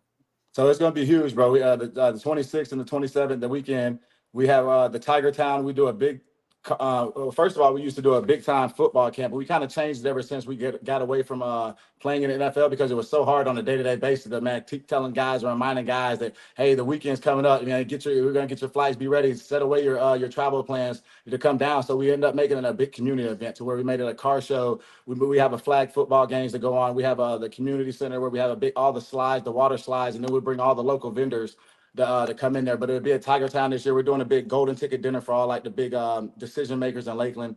But bro, bigger than anything, me and Mike have just been blessed enough to just give back. We don't go around for a lot of sponsorship. I mean, our only real sponsorship was ever just Coca-Cola and our Publix, you know what I mean? Just being hometown kids. We love them to death. But other than that, bro, everything was funded through me and Mike. We hated trying to go to people and try to beg them for things that we were trying to change in our communities. You know what I mean? It doesn't cost that much to be able to get around kids and get around community leaders and the police and people that truly make decisions and help a community out. You know what I mean? It takes time for sure. And it takes your family and friends to help out, but it doesn't take that much of your money. You know what I mean? Yeah, for sure. No doubt. I love that, man. Shout out to y'all. That's dope. I know Smitty's gonna ask you some questions. I want to ask you guys: do you guys go by the Pouncey twins? Do you like that shit? Do you rather be individuals, like you're individual men? Like everyone's always said that, and we had to ask you. We is one, man. We're a brand. Stop me down here in Miami. I act like I'm Mike because I hate embarrassing people. They're like, how the Dolphins do? I'm like, man, they're great, man. I can't wait to see them this year. We'll be tailgate. We're a brand, bro. Everything we do is together. Our businesses that we own, everything's together, and even when we do podcasts or when we go on shows, it doesn't feel right when it's individual, because we feed off each other. We've done this for so long. And the first time we was ever away from each other, out as a junior, I stayed all 4 years, and that was the first time in our lives we ever been apart from each other. Man, that boy called me every day, all day. I'm telling him how the NFL, man, we ain't got school, man. I'm done at practice at 2. that boy went crazy, JB. He's like, man, I can't wait to get there. He made it every second. I'm losing my mind. Hell yeah. Shit, I would too. Yeah, that's dope. Man. That's dope. Man, going back to your time in Florida, I'm sure you guys seen it last year. They released a big documentary on Netflix about your guys' team. I'm assuming you guys seen it or at least heard about it. Do you guys feel like they depicted that team and that that or that time the right way? Because there was a lot of arguments online, people saying, nah, they ain't really show the real deal for the Gators. Yeah, it was too soft. It was too soft during that era in football, and during that time, everything was more intense. There was more stuff going on. They didn't show the trouble part. Like, man, some of that stuff, like, man, people gotta understand. You put a whole bunch of young kids from poverty all together, and then put them out at nightclubs, and then give them an opportunity to go hang out with each other. Man, things happen. You know what I mean? So they didn't show the missteps of all of us, in which, trust me, all of us wish we can go back and change some of the things we did and the way we grew up. But man, them things there have to be explained, because man, we're proud that we changed for them things. You know what I mean? So some of that stuff wasn't able to that, and I think Netflix was more like mad that like some of us didn't agree to do it. You know what I mean? Cam Newton came to all of us, and he had his own production, and we tried to get everyone to do it. And I guess like some of like the bigger people, that went to the school, like Coach Meyer and I think Tebow them had made a commitment to Netflix. So then it kind of like broke apart. Like some of like the main guys said Percy wasn't in there, like the Pouncey twins, Murphy, like some of the main guys. Steve Adazio, Coach Adazio. Strong. Like how ain't Steve Adazio in there? Like, man, Body Man Adazio gave a speech of like Charlie Strong. Like, what do you mean? Like, these people here were like state with Coach Mayor Strong. Like, man, the people treated him like bigger than Coach Meyer there. So like the simple fact that some of them people weren't involved in the story just made it a little weird. But people don't realize what Charlie was as far as recruiter and a go-getter. Yeah. I know Charlie forever. Like, he got us. His wife's from Lakeland. He had us sold. Like, yeah. Coach Strong, when I was young, when I was in high school, he was the first like college coach I ever actually met and shook his hand. At the time, he was at Louisville though. When I was I think I was sophomore in high school. I want to say 2013, 2009, 2010. I don't know. He was at Louisville. Man, I was so happy for him. That boy called me talking about, man, Pounce, I got a burger up here at Checkers, man. The strong burger, man. I was dying. Like, I say this, I can't believe this, bro. When he was at Louisville. The strong burger. Hey, we sure ate good on an unofficial visit. We ate good, boy. Yeah. That boy, I ain't gonna lie to you. Coach Strong was always built like he could still play football. That was crazy. Firm at 3 o'clock in the morning running laps. For sure. Hey, on that show, did you think they went like as far as Aaron Hernandez tragedy and all that shit that happened? They were trying to focus on that part of it, you think, or add that in?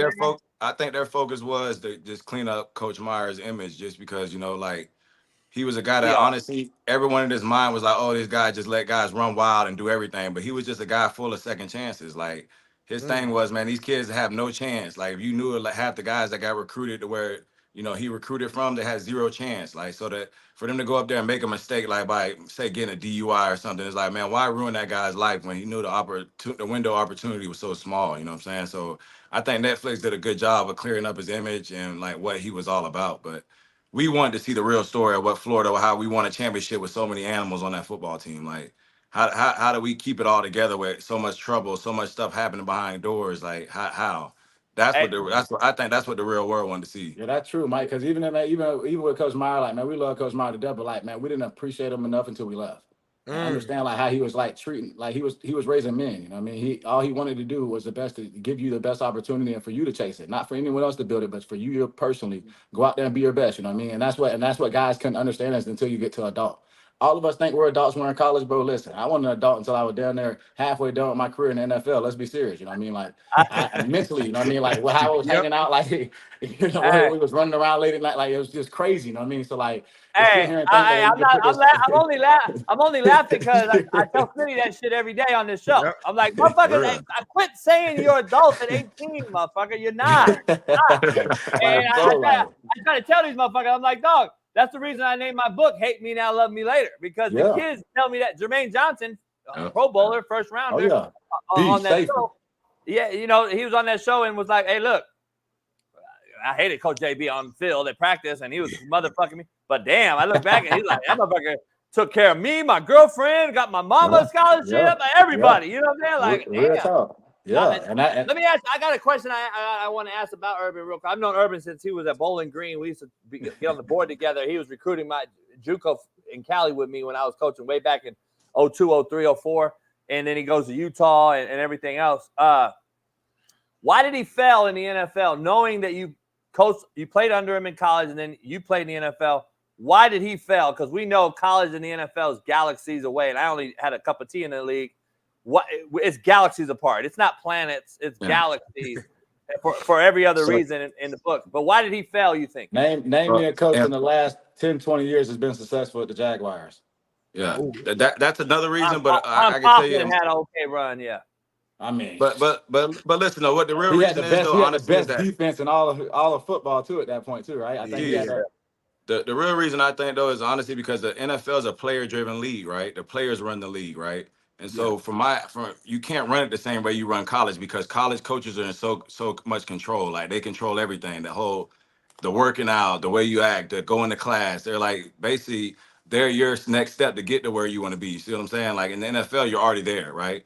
There's guys getting paid millions and millions of dollars, getting paid more than you. You can't treat them like a kid.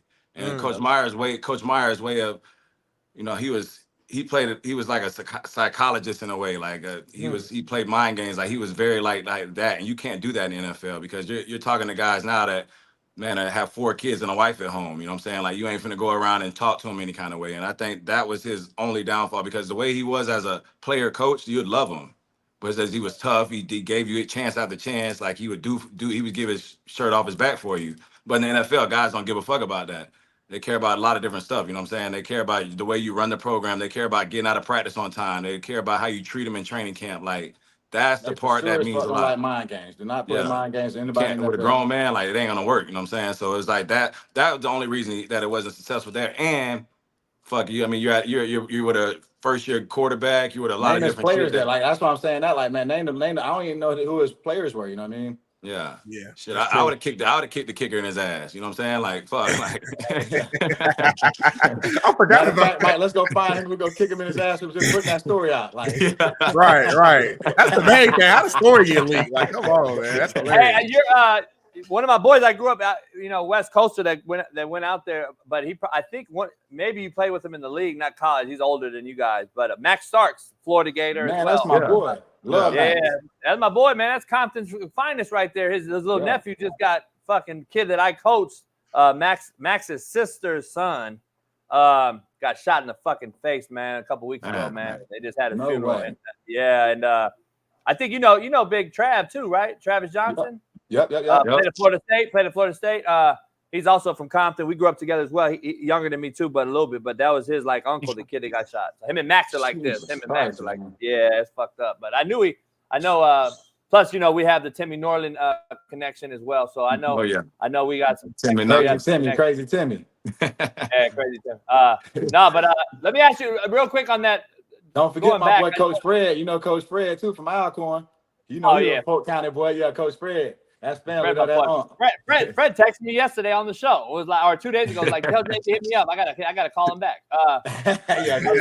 Nah, Fred, man, we don't know Uncle a long time. He's a great dude, man. Yeah, great dude. Yeah, no doubt.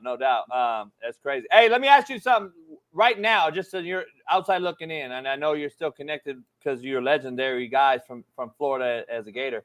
What do you see right now with this current coaching staff, and then what's going on there, and how do they get out of the funk they're in as far as getting back to what Urban built there and what all the greats have done in Florida before him?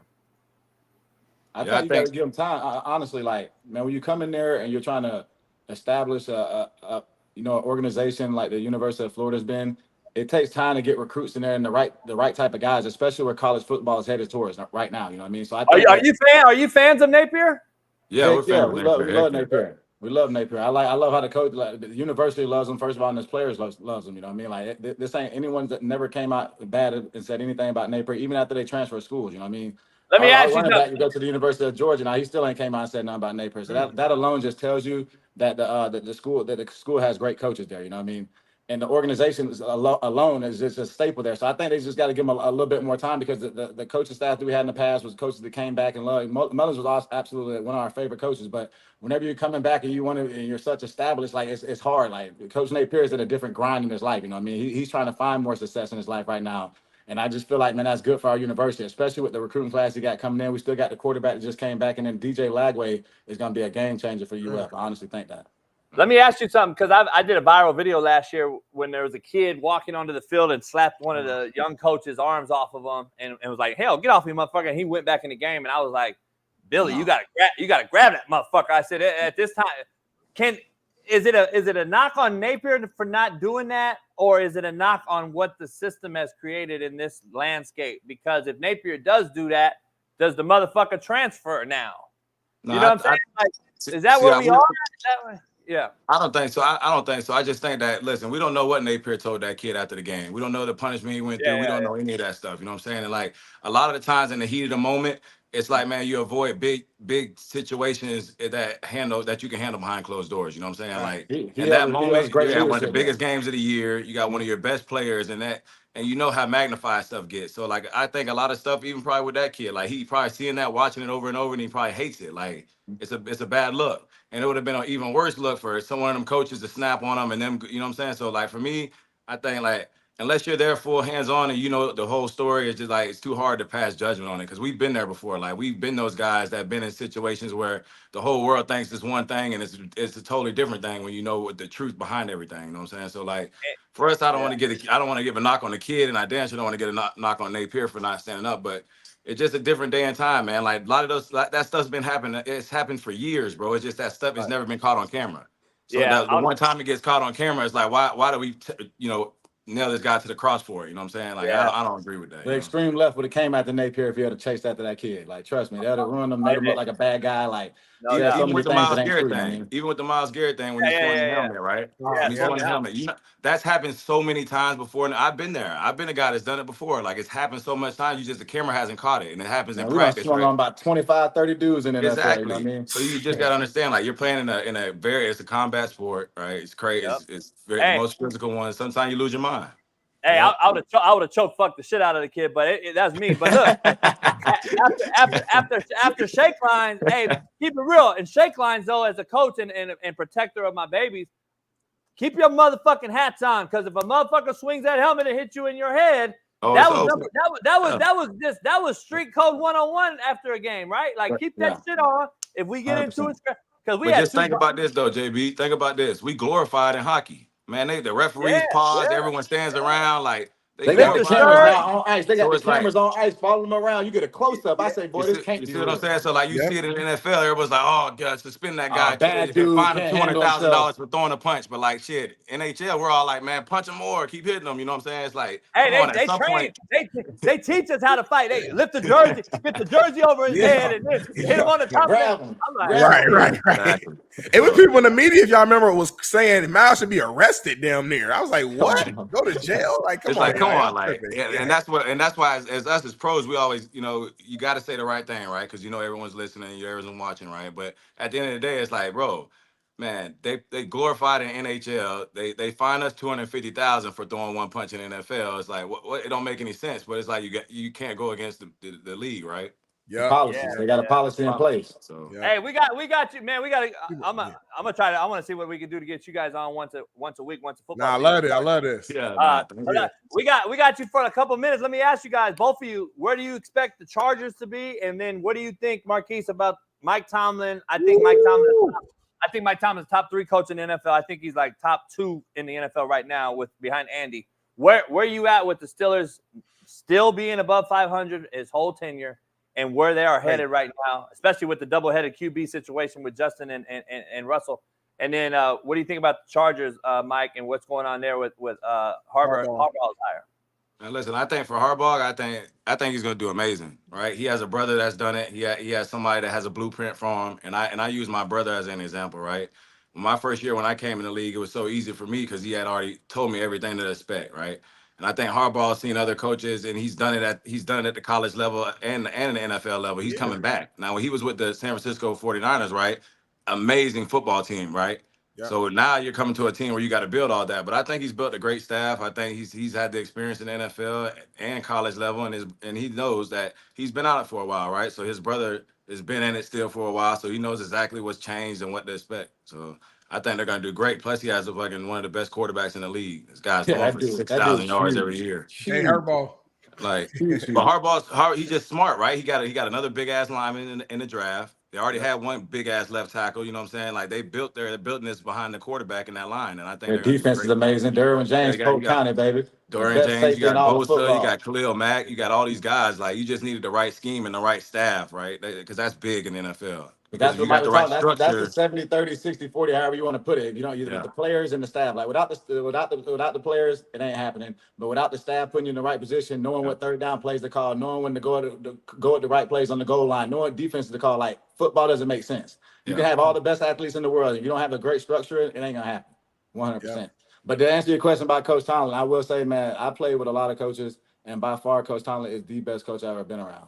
The way he handles himself, the way he prepares guys, like, man, we'll be sitting in meetings, and I'm just telling you right now, he'll be in there running everything on deep. I learned so much of just about defensive schemes and everything going on just hearing his Wednesday meetings. And he'll be in there coaching the offensive coordinator, not only the players, but the coaching staff too. He'll be on there, man, screens work best on here. He'll be showing clips that work, and then we'll go in the game and don't do it, and then he'll bring it back up on Monday meeting like, well, you probably should have ran this or did this, or this is what why didn't we do this? Why were we thinking this? And situationally.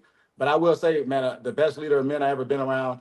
The way I know on the field, he might look like one of these dudes that, man, just screams and yells at you all the time. But like, man, he taught us how to be men. He knew how to bring you in there and be super, super tough on you, about holding yourself accountable, about leadership, about family, all them things there, bro. The stories that he brought to us is just tremendous. And I still carry him around to my kids. You know what I mean? I still carry the way I carry my life with some of the things he instilled in my head over the times and the years being there. You know what I mean? And I always tell him, and I always tell people, I'm beyond thankful that he was in my life, because things could have went the other way, organizational wise, just how things played itself out. You know what I mean? Because me and Mike did get in a little bit of trouble with knuckleheads a little bit. So the way that the organization and the coaches stood behind us, I don't think it's a lot of players that can actually say that. You know what I mean? So I do attest to that, man. Me and Mike got a lot luckier than other people whenever the people that we had around us in our career path.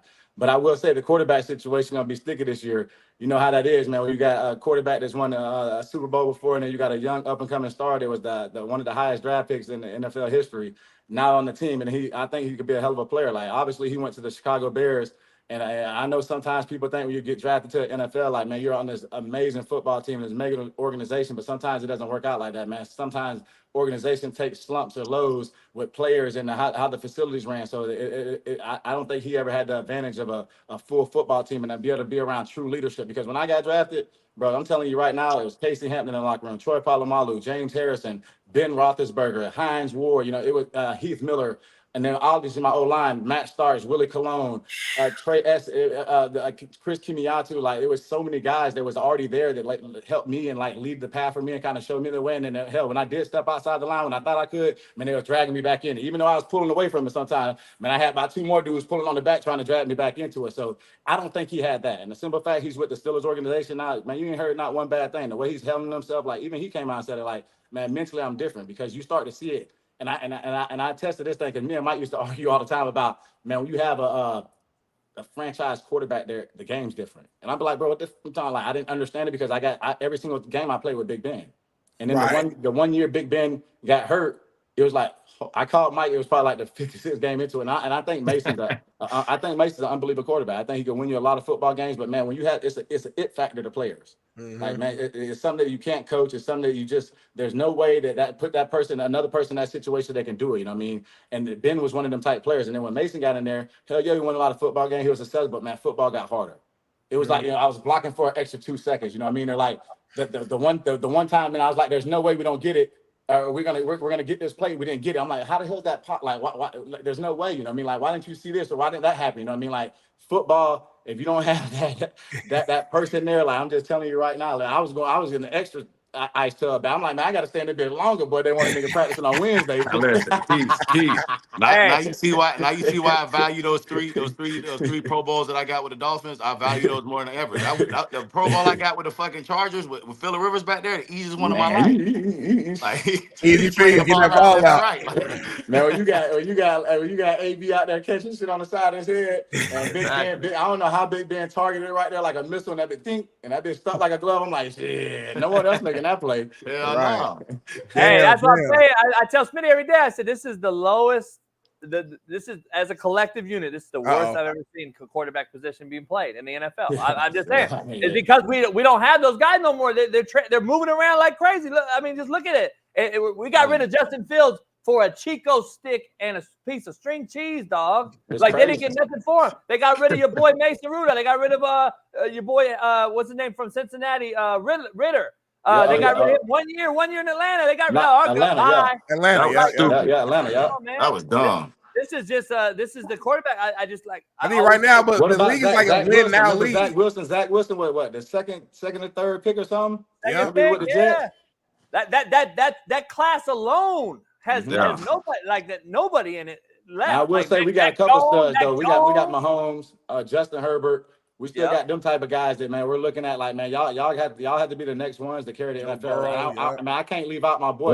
Jordan Love. My boy Lamar Jackson. Jordan Love surprised me this year. All right, real quick, I know I gotta go. You just brought up Lamar Jackson. Yes, sir, please Lamar tell me Jackson. how we argue about Lamar every damn week. How you feel about Lamar Jackson? Keep it real. Top 5 quarterback NFL. Top 5. Because Lamar, everyone always talk about, he gets hurt running. Lamar's never got hurt running the ball.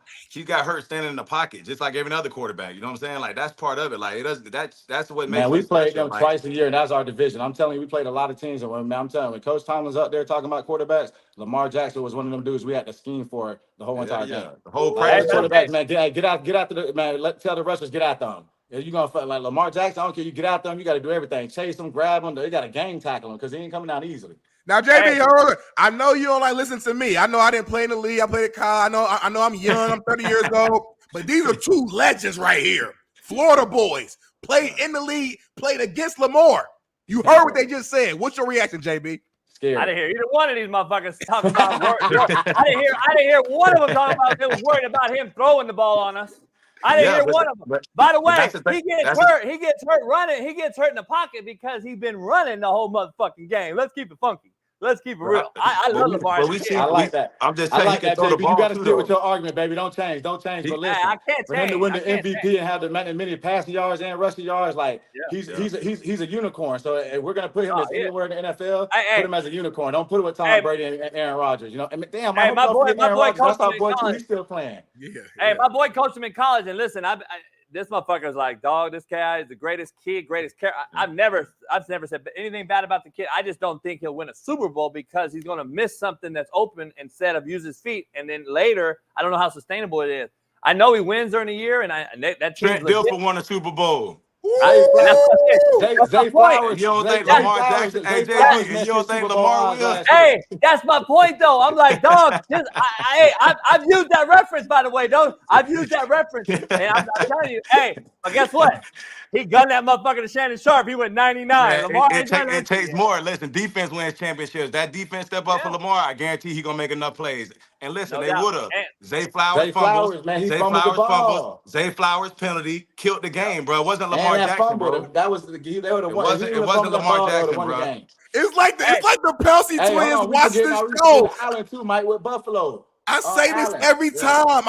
It's like JB forgets Zay Flowers, and I love Zay, young guy. Yeah, me too. Great player. Great player. Right across they're tied. It's a tied game. They win the game. Lamar wins that game if you don't do that. And then plus the penalty. You get the penalty person. It kills the energy. It kills everything, bro. Like Lamar, they just need to keep building through that defense. They got enough with Lamar. I can promise you. Can y'all please come on once a week, man? Can y'all meet up and talk? I need y'all on once a week. Anytime, we're in contract talk with Coach Fred, bro. I don't let Coach Fred hit this once a week. He's gonna kill us, dog. Hey, I gotta hit up Fred right. I'm gonna hit up Fred right now and be like, hey, dog, who's got the bigger show? Let's get it cracking. Hey, man, I can't thank you guys. I can't thank you guys enough. We gotta have you on again. Hey, 100%. You going to the voting thing? And you voting for who? You voting for? Which white man? Bro, we Secret Service, baby. We firing all Secret Service. We got our own boys from Polk County to take over Big Trump, baby. Yeah, real talk. Trump, we just got off the phone. We got a silent contract with him. Listen, Trump can hire me. We doing it for livestock agents. Y'all watch Yellowstone? Have y'all watched Yellowstone? Have y'all watched Yellowstone? I'm familiar with the show. Bro, you got to watch Yellowstone because, listen, me and Keith to be livestock agents for Trump. They need to be livestock agents. We'll take over. Yeah, real talk, man. Hey, trust me, man. Listen, Big Trump need us, baby. That just shows us keep America great, baby. And keep it tropical with that Twin P whiskey. That's for sure. Hey, Polk County. Hey, man, we got to get you on more, man. We got to get you on during the season, especially if we can. Sure. We can steal you for a 20-minute segment during the year, break down some football, because I got DB Sport. I got all the NFL games every week, and we'll be in the studio that we got. We got a studio, and we'll try to get you out of here one day too, man. Come. Yeah, we'll do that. Hell yeah. Like I said, you got our word now, Coach. We on. Appreciate Hey, much love, brother. I appreciate you. Hey, Smitty, hey, no more Ohio talk, baby. It's all Florida, man. You know how we get Indiana, Indianapolis, 317. Ball State, baby. That's where I'm on from. I knew we had a connection with you. We family. What you say, Indiana? Indiana. Oh, that's crazy. Yeah. That's our white side from up there, baby. You know how we might be cousins. Okay. Hold on. I said that's our white side up there. Our white side, our mama white. That's the white side. That's my mama's side up there now. Okay. Well, yeah, we probably family. Hey, right before you leave, though, peep this out. Man, that's what I'm talking about right now. Hey, we're XL, Coach, send us something, man. We're going to send you the address. We need that. Yeah, we XL. Yeah. Shoot me an address. We're going to send you some of our Trump hats, too. We got some I'm going to send you some cigars, too. Yeah, no doubt. Absolutely. Much love, boys. Y'all great show, man. Y'all did an awesome job. Appreciate y'all. Man, much love. Clap it up. Hey, we go right in. We right back. I got 12 minutes, JB. Let's make it great. We late with our main man, Steve Kim. Steve, we apologize for being late, man. We had a special interview, but we appreciate your patience, Steve, man. How are you doing? You look amazing, Steve. You know what? Let me just say something. I was not happy waiting behind a pair of Gators. But those last 5 minutes, last 5, you know what? Those are fine young men. They're great Patriots. God bless them, and God bless the USA. Pouncey. You're okay. Hey, you gotta love Steve. Hey, you know Steve's been doing this for a long time, JB. Because Steve is clever, man. Steve is good. I ain't gonna lie, man. I already knew where Steve was going, but I was trying to bring Steve in. I don't think we have a 5-box yet, and I was gonna bring Steve in just to ask the Miami-Florida game, game. And I know the Pounce twins. I've talked to them off the record. They like Steve. They love Steve's content. So I was gonna bring them in with them, and we couldn't figure it out. So we'll get them on. We're going to get the Pounce twins. Marquise just confirmed they'll be on because I've already asked them off the record during the year. So we'll have the Pounce twins on the show during the season along with Weddle and Kyle Turley and of course, everyone else, T-Rich, Steve Kim, Matt, everybody else. So, Steve, let's get into it. I know I don't got you long.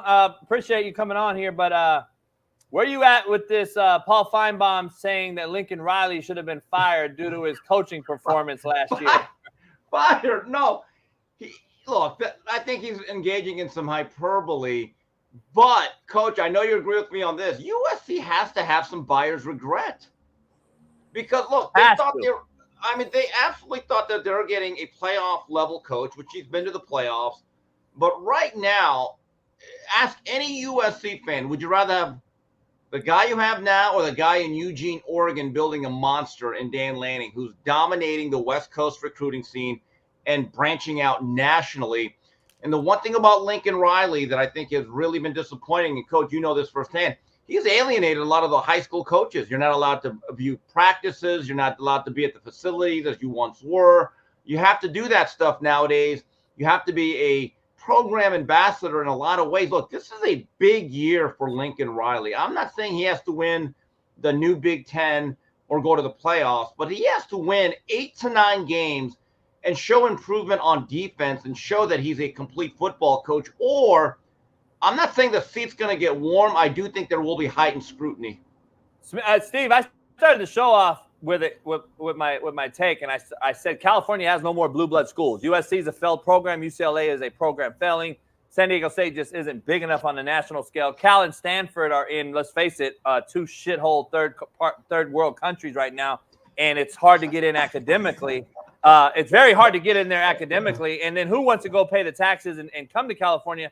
And I broke this whole thing down. I'm like, I don't believe either Aaron Rodgers, the Troy Aikmans, the Reggie Bushes, Carson Palmers, Andrew Lucks. I don't believe they're either A, being developed in high school anymore because of 7-on-7 and all the transfers, or B, they're not staying in this talent-rich state of California. Look at this graphic I started the show off with. Do you know that these are California's best and the country's best, and they're going to Bama, A&M, Missouri? Like, how is SC and UCLA losing this talent? How do you lose Nico to Tennessee? How do you lose Bryce Young to Alabama? How do you lose C.J. Stroud to Ohio State? I just never would have happened under Pete Carroll, Terry Donahue, Bob Toledo. Those guys would have figured a way. And I get it, pay for play now and all that. But we're in SC. This used to be the home of Snoop Dogg would come to the sidelines, Steve. Like, you don't think CJ would want to play with Snoop Dogg being there at practice? Like, this don't make sense. What is going on right now with West Coast football reminds me a lot of what happened to UCLA and Pac-10 basketball in the 80s. When the rise of the Big East happened and cable TV bloomed, and you saw a lot of programs east of the Mississippi become basketball powers. I remember for about a 7-8 year stretch, our best high school basketball players from Stevie Thompson, John Williams, Chris Mills, originally went to Kentucky. Tracy Murray. Tracy Murray actually went to UCLA. He was part of the revival. You're talking about leaving. Yeah. But a lot of these guys left to play in the Big East and Pierce other conferences. Yeah. So this doesn't necessarily surprise me. UCLA, like I said, until they bring back Joe Bruin as the original mascot and logo, they're not serious about football. But let me show you this graphic real quick, and I believe this has to do with it. This is as of yesterday in California high schools. 17,000 transfers in high school. Now, how am I, and Steve Kim, you're my recruiting coordinator.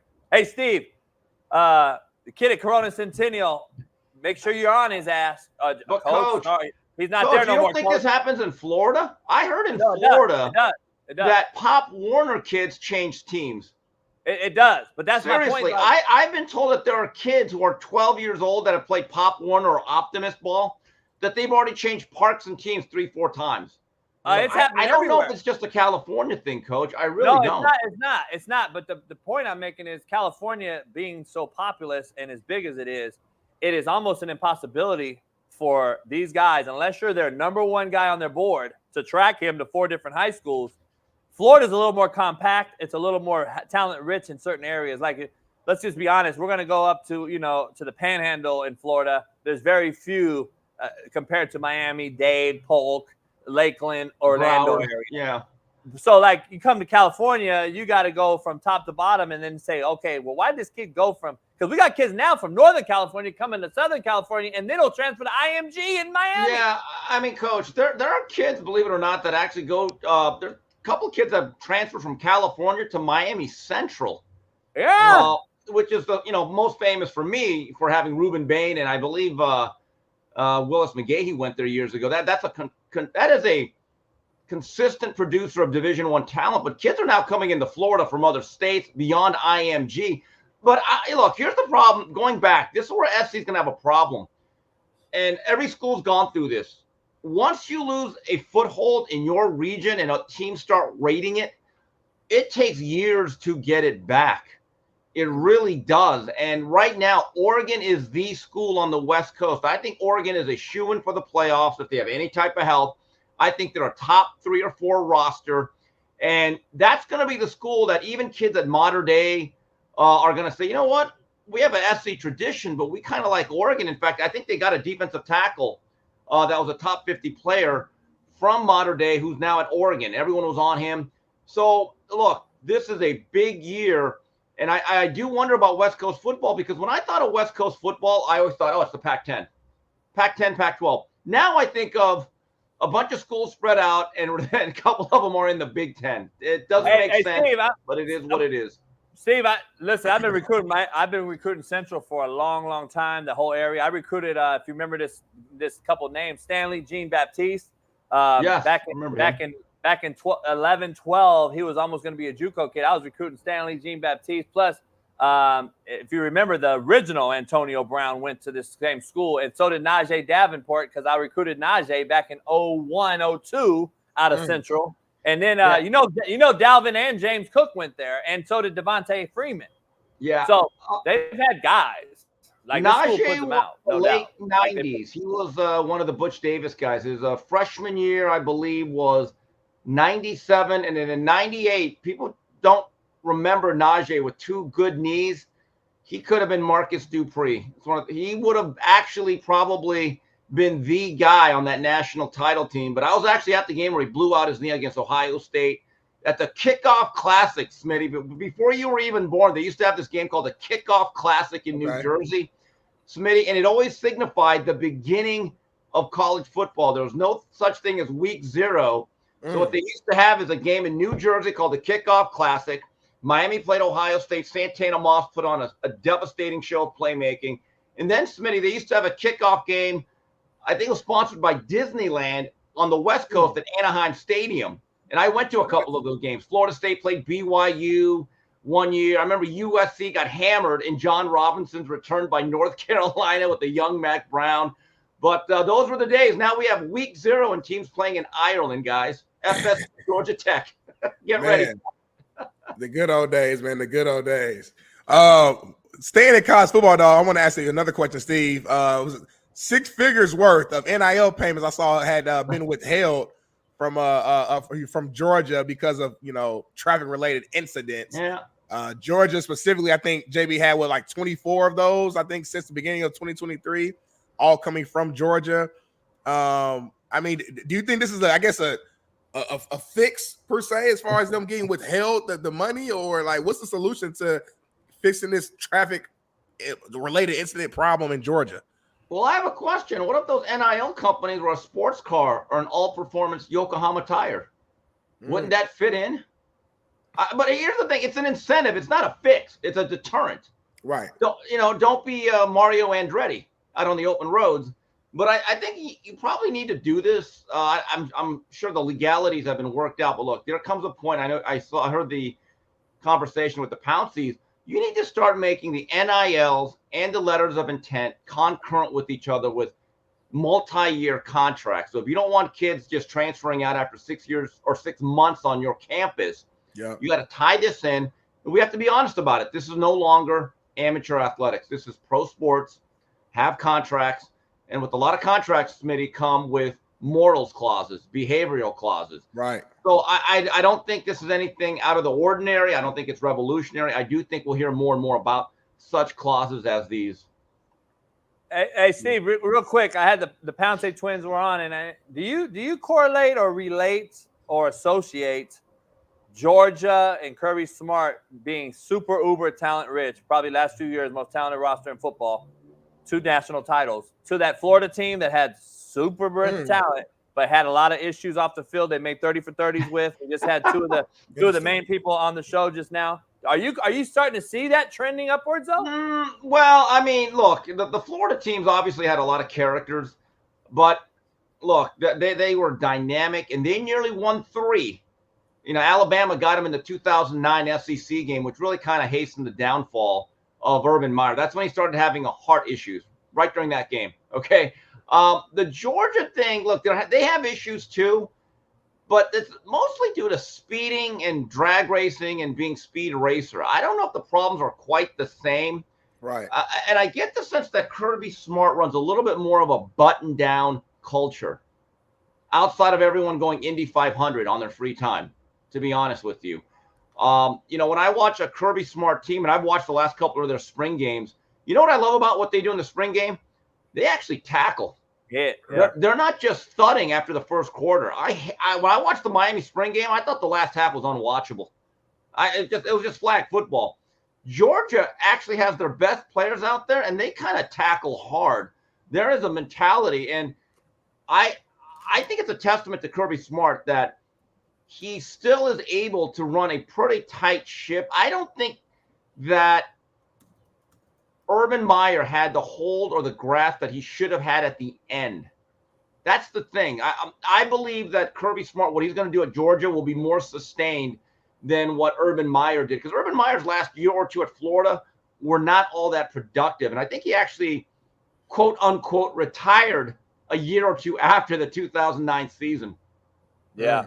Hey, before Smitty got to go too, Caleb Williams signed a rookie contract, and he reportedly asked the Bears to agree that they cannot use the franchise tag on him once his rookie contract is over.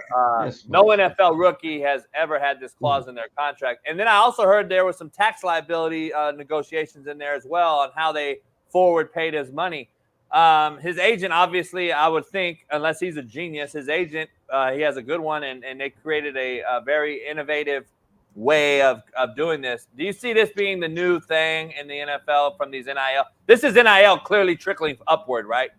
Yeah, I don't know what to think. How much leverage does Caleb Williams has, other than the fact that the Bears got rid of Fields and, spent a very high draft choice? What if the Bears don't agree to this? You're going to just sit out? What is Caleb Williams' value without playing as a brand? I don't know. To me, I don't get this. How about actually being really good in your first contract, and then you can go do all of that in your, I don't know, you're a rookie, get to camp, start working on football, work on your career. There's always something with Caleb. And with that, there's great expectation. Maybe he lives up to it, and maybe he can leverage all he wants and maybe get 0.5% of ownership down the line. But I don't know. If I'm a veteran and I know my time, my physical prime is running out, and I'm depending on this kid to make my career a little bit more fulfilling, I would have a certain type of feeling like, hey, asshole, get in here. Good grief. Are you with us or not? He better ball out, though, to your point. You're right. Like, that's exactly, if you're going to whom much is given, much is expected. Don't ever forget that. And I don't like the narrative right now going across media real quick before I go there. Like, the question I keep seeing is, should we expect Caleb to have like a CJ Stroud type of rookie season? A lot of people are saying, no, that's unfair. CJ was an anomaly. I'm like, no, it's not. You can't on one end say Caleb is a generational quarterback that we've never seen, but then lay down a blanket in a comfortable bed to say it's okay if he has a tough rookie year. No, two things can't be true, JB, in this situation. He better ball out. He has By the way, Houston and the Bears, prior to their arrivals, were both pretty shitty. So it wasn't like Houston inherited. But I do think CJ Stroud's ability to work inside the pocket and to more or less throw on time, in rhythm, is a little bit different and better than Caleb. That's just my opinion. I mean, one thing about CJ, he can conduct surgery in the intermediate pass game. He really can. And you said it, Coach. I don't know if Caleb's style running around doing Fran Tarkenton, I don't know how much he's going to be able to do that at the next level. And how pissed off do you think Keenan Allen's going to be when that starts to happen? Probably not very happy. And before you guys get out of here, did Caleb Williams also put in the contract that you can't make fun of his nails? Oh, the rookie hazing on that. Every NFL camp has like a rookie hazing thing where they do a rookie show. I really wonder, let's say some of the veterans, like an old school Lance Briggs or Brian Urlacher, if they were there, they'd say, all right, let's have some fun with this kid. What if they really put it on this kid at the rookie show in front of the whole team? How does he react? And let's say he doesn't react well. Let's go hypothetical. I think he should walk into practice with the girls go to get their nails done. They put those things between their toes. I think he needs to walk to practice with those fucking things between his toes. I thought you were going to say high heels, but okay, that too. No. Are you on Whitlock today? No, Whitlock's off for 2 weeks. I'm off this week and next week. Shout out to Whitlock. Yeah, he took, and I with Whitlock, with everything that happened last week, and I called him on Monday, and I said, man, you chose a hell of a time to take some time off. Oh my God, yeah, that would be huge, wouldn't it? And then Caitlin Clark's having some great games. I'm like, Jason, I 19 assists. Well, that's the rookie of the year. I mean, come on, that was never a question to me. Indiana Fever. But I just said, well, Jason, of all the times to take time off, I said you're better off, because I think one of the producers is getting married. I said, tell the next producer that gets married, just go ahead and get married on Super Bowl Sunday. Your timing couldn't have been any worse. Hey, shout out to Caitlin Clark for 19 assists, and shout out to Angel Reese for being in the news just because she shows her ass. That's great. I mean, there's value in that too. There's value in that. Number one. Number two, Angel Reese has been hooping too. That's not. Don't get it twisted, JB. You don't watch. She's been getting doubles and doing her thing too. On top of her showing off. Hey, shout out to Bronny. He scored 9 points. Shout out to Bronny. Man, Bronny, God, dog. Wow. Shout out to Bronny. 9 points. There you go. Great numbers. Hey, by the way, what's with Jaylen Brown backtracking on his comments? I mean, this is. I know we saw what you said. Well, the thing is though, like he didn't know that was gonna be public, y'all. He having a real conversation with his lady next to him on the sideline, chilling. Cameras pick up everything now, so he just trying to keep the peace. That's all. He ain't really backtracking. He just added he softened it a little bit. He didn't say Clutch Sports put the screws to him. Jeez, no, he did say it. He did. Oh, so what are you talking about? I'm saying this right here. He said it's a flex to have your son alongside you in the NBA. Reflects greatness longevity. Bronny has all the tools around him to be successful. I look forward to watching his growth. That doesn't backtrack anything to me. He's just saying he has the tools in his arsenal, which he does, to be successful. He ain't say that he didn't say what he said. He didn't backtrack, in my opinion. Smitty, he didn't score 5 points at USC last year. Now, it's not exactly a team with Harold Miner and OJ Mayo. Come on. No, I'm with you. Bronny's playing horrible right now. I'm not defending Bronny. I'm defending Jalen and saying that I don't think Jalen like back out and like he ain't come out here and say I didn't say that. I didn't say Bronny wasn't going to be a pro. Nah, he just saying, listen. Well, he's a pro. That's guaranteed. That contract says he's on the team. He'll be on the Lakers. I will guarantee that he will be on the Lakers. I will make that prediction. He may not play. He's going to make a nice living. He will be a nice. He'll be the guy fetching orange juice for all the veterans. You know, bring my newspaper up to my door on the road trips. He'll be good for that. Man. We shall see. But it looks like JB froze up a little bit. But Steve, we know you got to go, man. I got to go too, actually. So I appreciate you, Steve, man. You have a good rest of your week. We're going to go to commercial break. We're going to bring JB back for the final 40 minutes. Have a good one, Steve. All right, have a great weekend, guys. All right, peace.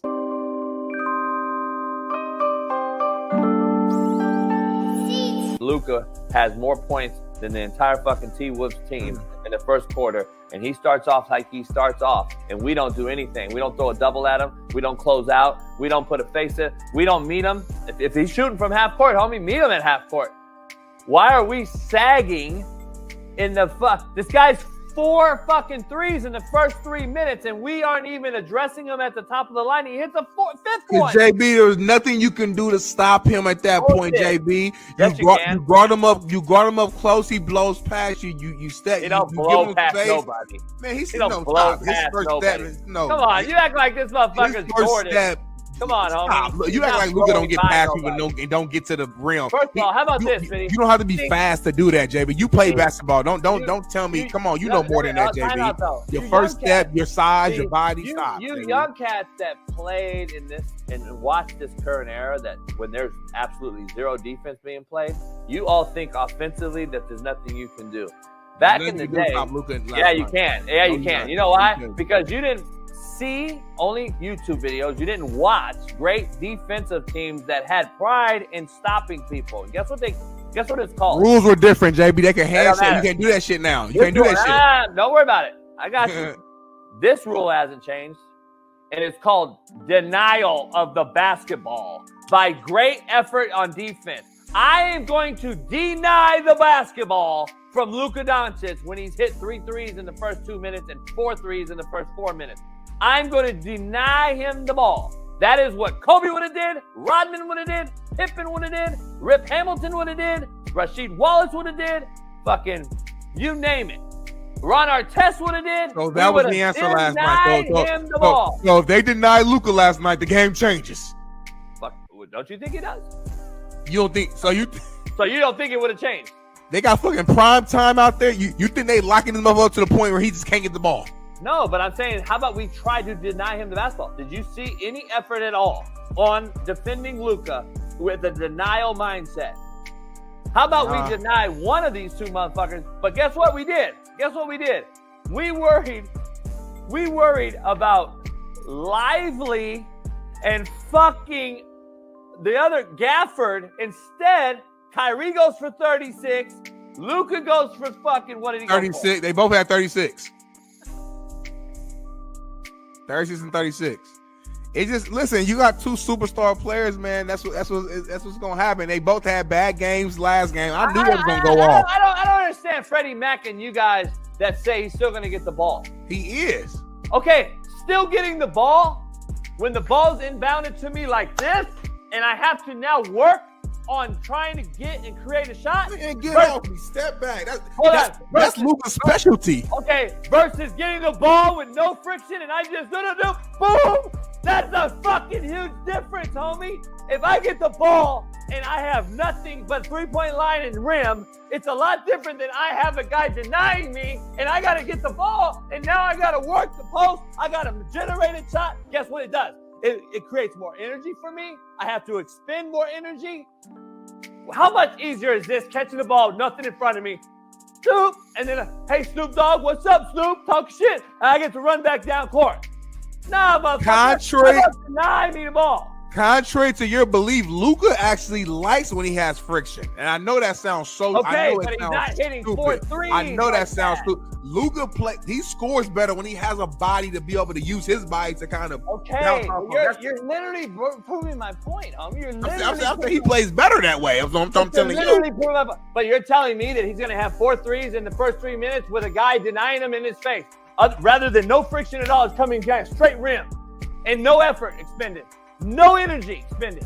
You're telling me that don't matter. Baby. You're telling me there's no difference. There's no difference. Come on, man. I'm just saying Luka's different, JB. You can blame defense. You can blame coaching. You can say coaches are soft. You can say players are soft. Players don't show effort. It's hard to watch. Say what you want. Some players are just different, and Luka Doncic is that guy. Make great players earn it. That's all I'm telling you. Make great players earn it. They didn't make great player earn it last night. This motherfucker was on rhythm, hitting shots in rhythm. You let him hit 4 in a row without any friction or any change up on defense. It seemed like the T-Wolves had a different game plan every game versus what they did in Denver. They had a different plan, which hurt their defense, and it got worse and worse and worse from the first 2 games in Denver. The first 2 games in Denver was one of the best defensive efforts I've ever seen in the NBA playoff run. That's what's crazy.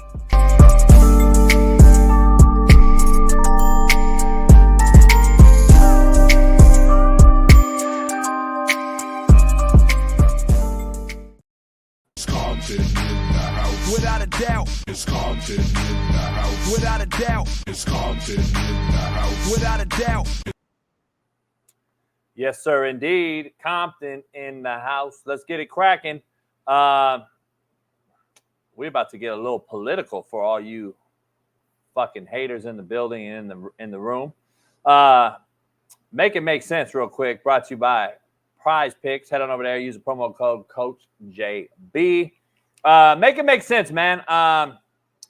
Iran has reportedly issued an assassination attempt on Donald Trump. Now people are saying that that's not true, blah, blah, blah. And could it be tied in last week's shooter? Could the shooter be tied with Iran? It's all this crazy hoopla that they're going to try to confuse us with, especially during an election year, final few months. Make it make sense. Why? There are now reports that our Secret Service, our own Secret Service, shot Trump.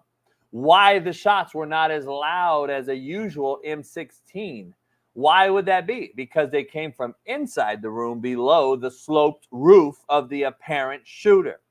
And why our sniper hesitated and did not shoot the shooter on top of the roof? Because maybe he didn't see the shooter shoot, and then it came from the building itself. Makes sense now. He didn't see the sniper shoot it and was this distraction drill 101. The deep state has shown its ugly face once again by flooding Nashville, Illinois, evacuating homes near the dam that is about to break. This is just another scare tactic to focus everyone else on the other shit while they come up with another plot on trying to either A, kill Trump, or B, kill Biden. Mark my words, though. Someone is going to be attacked again, and we will blame the devil himself before ever taking accountability for any such plots or acts on American former and sitting presidents. Make it make sense. I really don't understand what's going on. I watched this whole RNC thing last night. I didn't watch it all, but I watched enough of it to where I just shut it off. And I realized this is why I don't vote. This is exactly why I don't vote. Because of what I saw last night at the RNC. I can endorse someone. That just means currently I do not want to see us go forward with the current situation and administration. Doesn't mean I can't endorse somebody, but I'm never voting. I'm going to always stay true to that. I don't go back on my word, and I don't say sorry because it is what it is. But last night gave me cringe vibes because it's just it's America. We're America, and we've never been this divided in my entire life. Never this divided in my entire life. The left wants to go at the right's going at the left. We all make up lies and bullshit to confuse us Americans as to who to vote for and who we believe. And last night was just another straight up reason why I will never vote. It was actually embarrassing what we've become as a country. And I'll dive into that later in my rant because I got a daily rant for your ass today. I just don't get it. I don't get it. I don't see it. It's just unfortunate. For instance, the left will make up all these things that the shooter was a Republican 20-year-old nobody, by the way, who had a detonator on him to detonate his car. There's so much shit coming out. There's no way that this wasn't an inside job, number one. Number two, like the Pouncey twins just said, if I'm Trump, I don't know who's in my corner, and I'm hiring my own security detail. My own. There's a reason. But it's funny, like, you see all these pictures and these videos coming out, and the left will push a narrative and the right will push a narrative, and all it is confusing us, the actual tax-paying citizens of this country, who has to send our kids to war, nobody else's kids, our own kids, to defend a country for what? For what? For fucking nothing. We're not defending our country. We're defending Ukraine. We're defending Israel. We're defending this place and that place. It's a fucking joke, and it's been that way, and we have the most corrupt government on planet Earth, and it is what it is. So, I mean, look at this picture, because this is funny. I had an argument with a friend of mine the other day. He was a Republican, JB, the shooter. Come on, homie. Why are they hiding? Why are they hiding this shit? Why are they hiding this shit? Why do we see more and more mass shooters look like this bottom right person right here? A fucking made up human. Why is that? But guess what? The left don't talk about that. And then the right will swing that and turn it into a whole nother thing. The left will just show a picture of this kid wearing an American shirt saying he's full on Republican.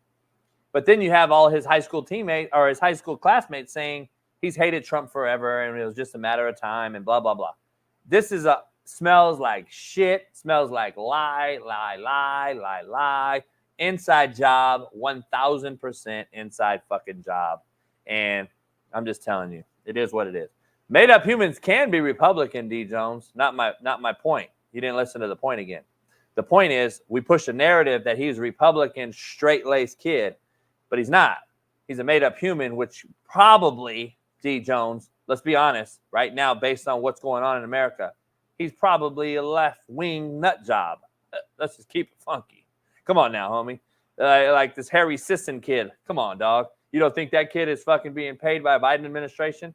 I bet you that comes out later that he's some fucking right-wing motherfucker. Like, that's what I'm saying. Like, this shit is crazy, dog. We don't know what to believe, and that's why I won't believe.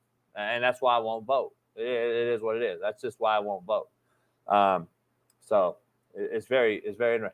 By the way, real quick, Joe Biden tested positive yesterday for COVID.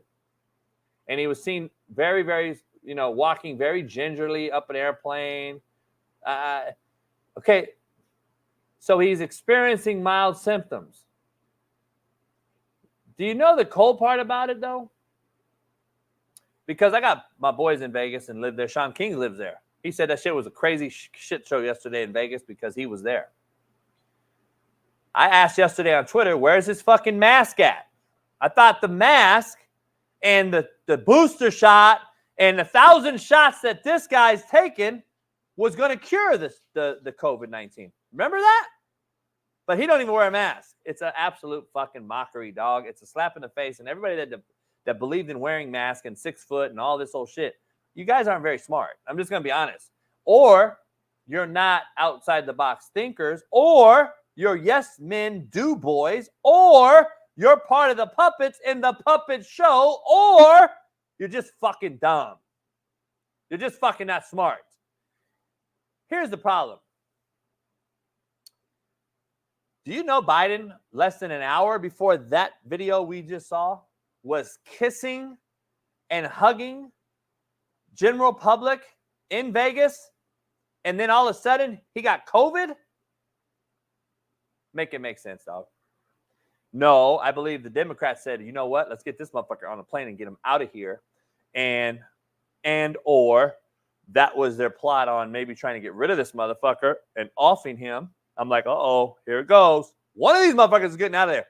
By the way, if you didn't notice, President Bush, former Bush, and that whole regime, along with BlackRock, along with the Soroses, bought 12 million shares of Truth Social, a Trump-owned media company, 13 hours before he was shot. Why would the Bush and Soros and BlackRock try to buy 12 million shares of somebody's stock if he wasn't going to get assassinated? Crazy talk, isn't it? Isn't that shit crazy? How inside of a job, it's inside of a job it is?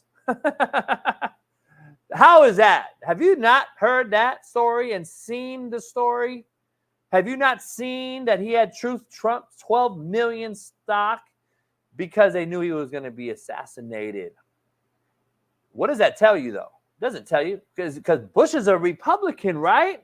Trump's a Republican, right? See, Trump's not really a Republican, though. Trump is not really associated like that, like you all think. He's a right-wing conservative. Doesn't mean really that he is a real, true Republican. Meaning this, he's not in the good old boy network. Bush is deep state. Newsom is deep state. There is deep state agendas, and then there are Republicans. And Republicans and Democrats are both part of the deep state, and they are the puppets masters. The puppet masters. And no, Trump is not deep state. See, Merc, you fucking idiot. If he was deep state, he'd be killing off Biden, not being killed off. Fuck. Some of you motherfuckers are not very bright. See, Merc's not very bright. Not very bright at all. But it is what it is. It is what it is. I mean, it is what it is. There's nothing really else to say about it. But, you know, fuck. Who knows, man? This shit is crazy. Shout out to the Ponte twins for joining us. Mike and Marquise. They're going to be on during the season. We're getting more and more of a loaded lineup during the season as we can get. So that's going to be interesting. I want to dive into something back to sports, though, real quick. I want to dive into two things. LeBron's former high school teammate, number one, and then number two, Gilbert Arenas' podcast that he gets into it with a Compton native, Brandon Jennings, Compton Dominguez, shout out. He transferred from Dominguez and went to Oak Hill Academy. I want to dive into that interview real quick. Smitty, Bailey, let's run into the Gilbert Arenas one first regarding Bronny. So I'm just saying, like, you being biased? Like, no. I'm trying to figure out what I'm trying to figure out. And I fuck with Bronny and I fuck with the whole situation. It's cool and all. But what I'm saying is, so like, what is your problem with what the media is saying and how they're viewing it? Because is it because he's LeBron James' son, and because everybody else is in that position? I'm speaking for myself too. Because if I have kids, am I gonna feel this way, or I'm gonna just tell that young nigga you ain't like that? So you ain't like that. But I'm just trying to figure out. The problem is this. That's what you say now. No, the problem is this. I don't care, nigga. You ain't good enough, nigga. Good enough to do I don't what? care if it's my son or not. Don't put your ass out there if you ain't ready. What is expected from who is your second round? That sounds. Who was the second round pick in your draft? Who was the second round pick on your team? And watch. And watch what Legend King get on. Listen, I don't give a fuck about That that. sounds really I don't give a good. fuck Who about was the that. second round pick? What pressure was it? There was no pressure. Nobody I'm just saying in pressure general. on Isaiah I'm Thomas. just saying in Stop, general. man. I'm just saying in Nobody general, was man. pressured. Y'all Because just if there making was that- excuses, bro. because Making excuses. if there But was you so just making much- excuses. If there was so much. If there was so much expectation, If my son ain't ready, he ain't ready. If there was Fuck so outta much here. expectation on Weak the ass second nigga. round pick, then the Fuck outta here. motherfucker wouldn't have been a Don't second come round into my pick. lane. Nah, because if you fall to 'Cause I the ain't second fighting for round, shit. Gil, you fall to the second round and you're projected first round. Go do some art, some your clothes. pressure comes from proving that you deserve to be a first round. Who? Go out there and embarrass me. Name a player. Name a Embarrass player. us. You're crucifying the 55th pick for playing like a 55th pick. No, you're that's not weak about. ass. I don't, You're a weak I don't care about. Do you know why they're crucifying? Because of who his dad is. Is what I'm saying. We know what's coming. No. I don't care. Because it's easy content. No, it's it's not. easy content. That's You know not damn well. because you asked for it. Damn No, well. you asked for Bronny this. James No. is not going to score 20 in low the pick and summer shoot. league That's game. low pick and You shoot, know, dog. so it's easy picking. That's low then pick that and means fruit. you're Why weak. is he not going to do that? Why he would? Because no second round pick. You're making it easy. You're making it easy for me to pick on your ass. Yeah. You're making it easy. He's Duh. the 50th. Hell no. He's the Why not? 50th. You already don't like it. Yeah. So of course I'm not gonna like it. Why can't you make? If he was why the can't first you get make it 20? easy. Why can't you get 20 points? What was the most points you scored in a summer league game? Here's the thing. Easy content is what I say every day about Deion Sanders in Colorado. Do I not? Do I not say this is easy content because they give it to you? Bronny James is no different. Last night, they glorified him on ESPN because he hit his first fucking three. They acted like he hit a fucking game winner to win a playoff series. Like, what? We are glorifying that. That's easy content. Just keeping it real. Every time Colorado's out there, it's easy content. That's why we talk about it. So do they. So does Cam and Mace. So does McAfee. So does everybody else. So what the fuck's the difference? Who do y'all ride with is all my question is. Who do you ride with when it comes to that discussion right there? Because bottom line is Bronny James was drafted ahead of a guy that started over him at USC who averaged triple the amount of points, rebounds, and assists, but did not get drafted. And Bronny got $8 million. And Bronny got $8 million. Mind you, Bronny wouldn't start at UConn this year and got $8 million in the NBA. That's all I'm saying. That's all I'm saying. Bronny would not have started at UConn, Duke, Kentucky, anywhere. But yet we're trying to actually make sense of him being drafted at 55. Let's be real. So we can argue about it all the time. All I argue is, why are we showing this dude? Why are we showing this dude so much? Because he's LeBron James' son. Let's be real. He's not out here balling. Come on, DMV. Come on, Freddie Mac. Keep it real. They're not out here balling. So my point is, DMV, show Jalen then. Show Jalen then. That's my whole point. That's why it's content. That's why it's easy content, to Brandon Jennings' point.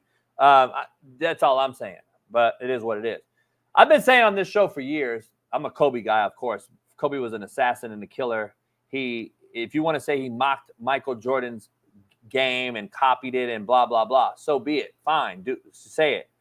But if you mock something and you are as good or better at it, then you're fucking pretty goddamn special. How many quarterbacks try to mock Tom Brady and just can never do it? Well, Kobe mocked Jordan, and goddamn, if it wasn't a clone, I don't know what is.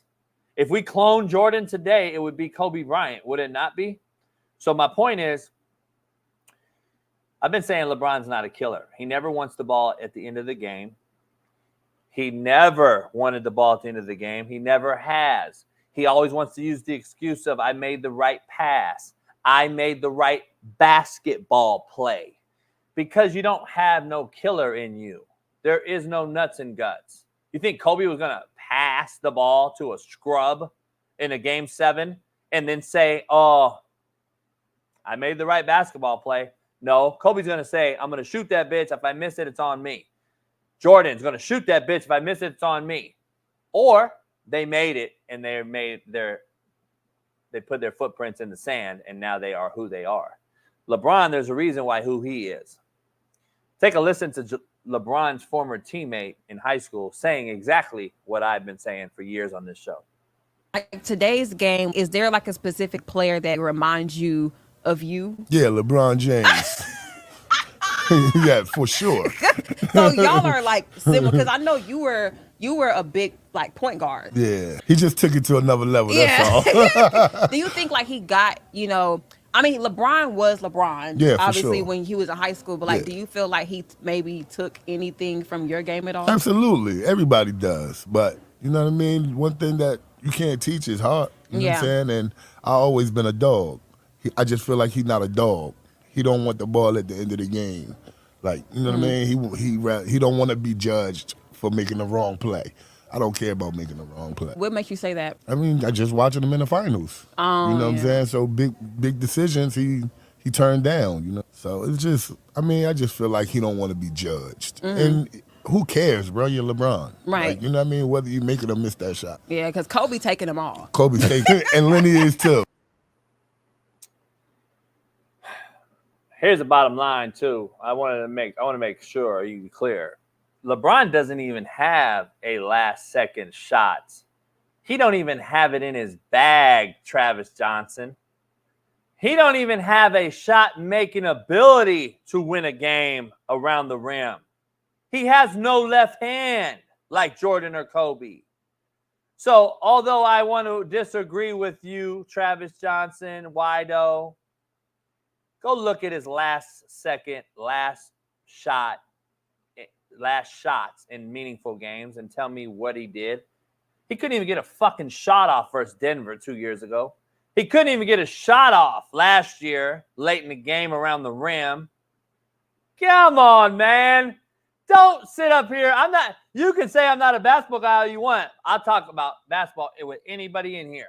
You can't tell me that I don't have two fucking eyes and understand greatness and understand what's limited in a skill set. Come on now, dog. When has LeBron ever, even in the prime, had a finishing shot? Come on, man. I don't want to hear year 20, Wido. What's he ever done to finish a game late in the game? Oh, he hit the bank shot, dead center against Orlando, year 3. Yeah, he shot. That was a planned shot, right? The bank shot from straight away against Orlando to beat them in a playoff. Come on, man. Get out of here. He passes the last shot. But all his scoring doesn't mean anything, Wido. What does he do at the end? You know what he's known for? Blocking Iguodala to stop a layup. That's what he's known for. He's not known for no fucking last-second fadeaway buzzer beater. Come on, man. He did it against Toronto one time in 20 years, and we're going to sit up here and talk about how great his skill set is? Get out of here. You get caught up by seeing how many points he scored throughout his duration of his career. And then you sit here and say and compare that to a last-second shot. 6 lost chips say otherwise, Wido.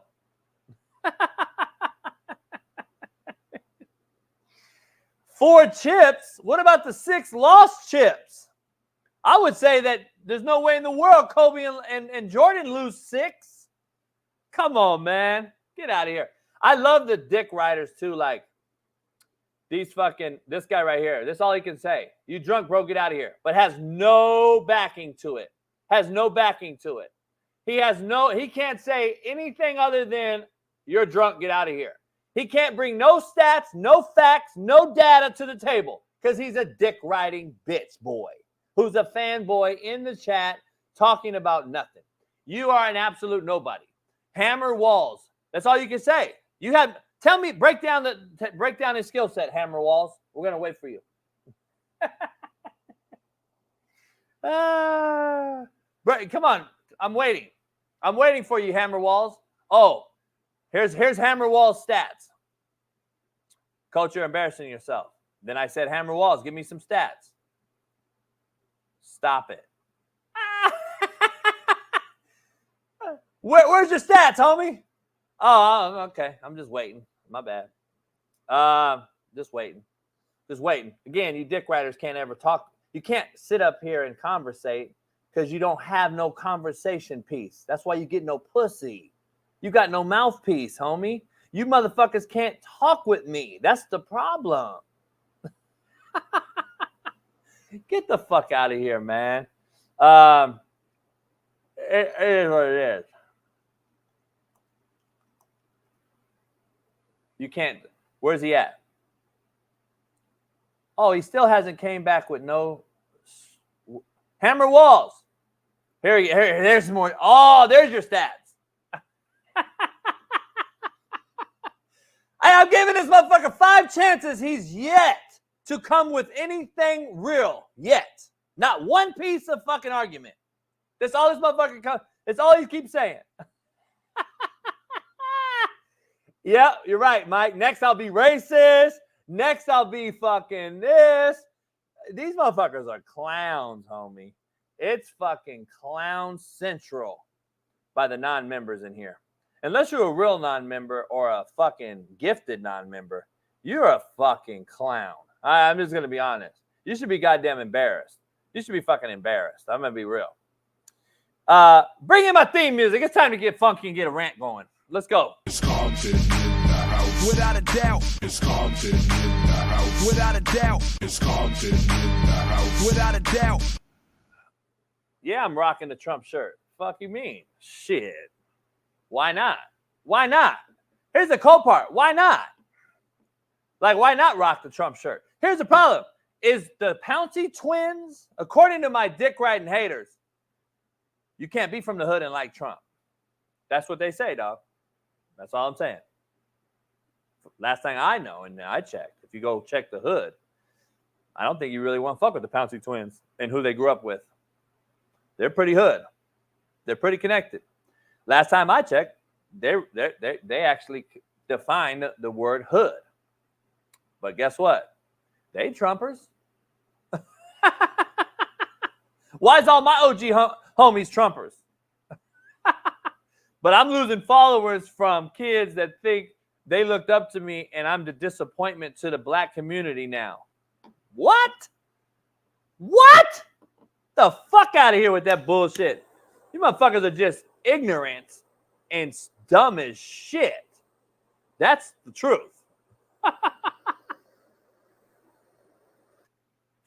Let's dive into this rant. Because I'm tired of this shit, and I'm going to break down why the RNC last night is why I don't vote and never will. This convention is all salesmen selling us a lemon, and then we all buy it every 4 to 8 years. We all buy the lemon every 4 to 8 years, regardless if it's a Republican or a Democrat. We use the death of a family member to push the agenda as to why you should vote for me last night at the RNC. On the other side, Biden is flown away because they say he had COVID. An hour prior to that, he's seen in a diner kissing folks, looking fine. Well, fine for Biden anyway. It's all a scam, people. We have the most corrupt politicians in government in the fucking world. All ran by BlackRock.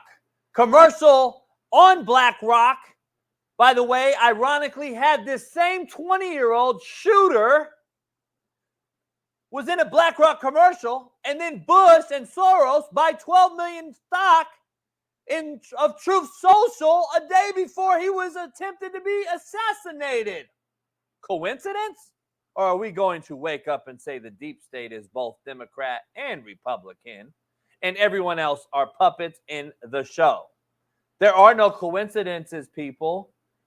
Politics don't have coincidences. There are no coincidences in politics, people.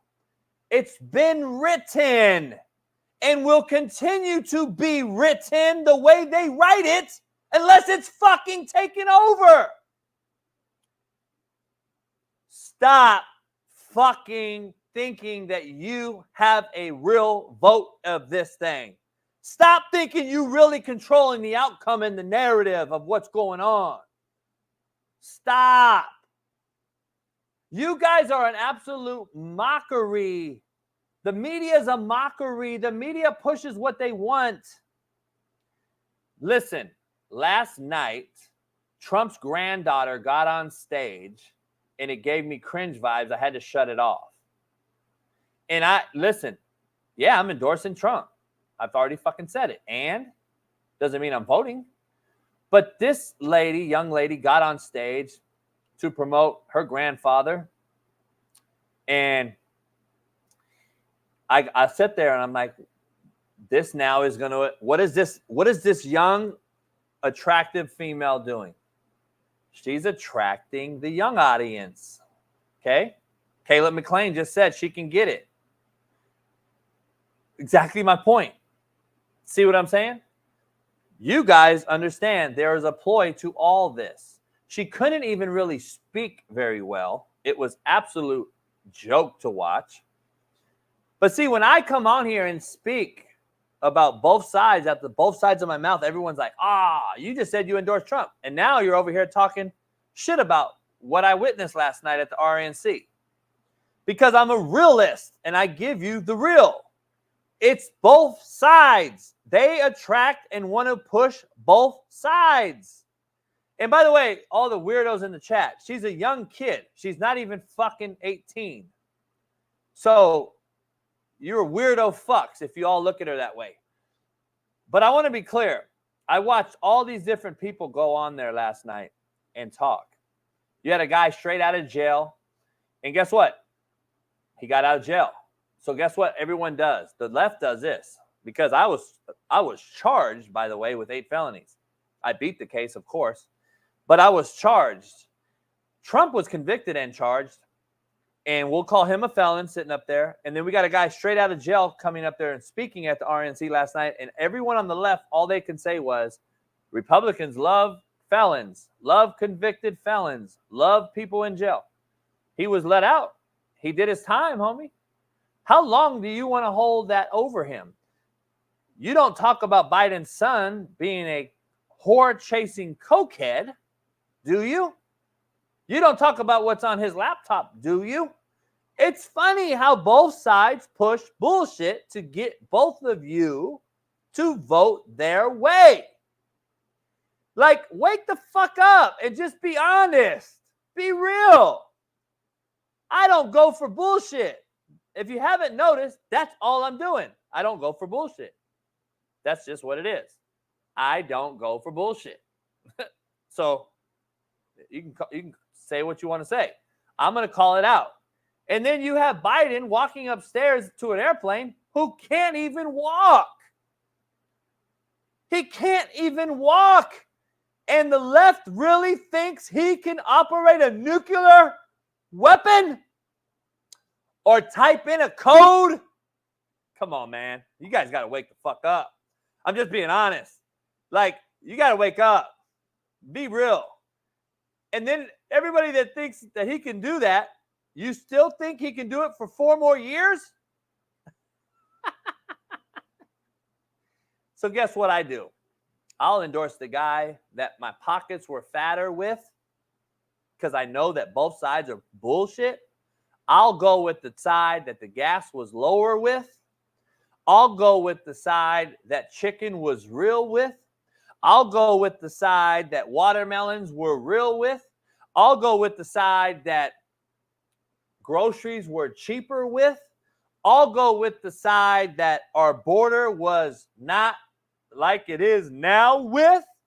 I'll go with the side that women understood they had vaginas and not beards. I'll go with the side that did not allow women to play men and men to play women in sports. I'll go with that side. That's why I'll endorse that side. How about that? Is that really too hard to ask? Is that really that fucking hard to understand? I got 2 eyes and 2 ears, and I got 2 ears and 1 mouth. So I'll listen, and then I'll talk after I know what I'm talking about. Why hasn't the Republican Party at the RNC, why aren't they discussing the vote and the election being stolen? Have you heard of that? Have you heard any Republican coming out and say that we have been stolen, the election was stolen? No, you don't. You know why? Because they want that to be the narrative that's unknown and everyone understands it already and knows it happened. And now you have actual legislature being written in Georgia saying that the election was stolen. The RNC, they didn't have to say it. They didn't have to say it. The RNC don't have to say it. They're using that as their ploy. They're not going to say it. They're not going to push it because guess what? Negative connotation turns people off. So guess what they'll do? They won't say it. They're going to say, we're the bigger party. We're the bigger people. We're going to play it bigger. Trump and his party right now has used the death of a person at the Pennsylvania speech last weekend on the assassination attempt. They're using that ploy that Trump visited that household, spoke to them for 6 hours. Biden did not show up, has not talked to the mother.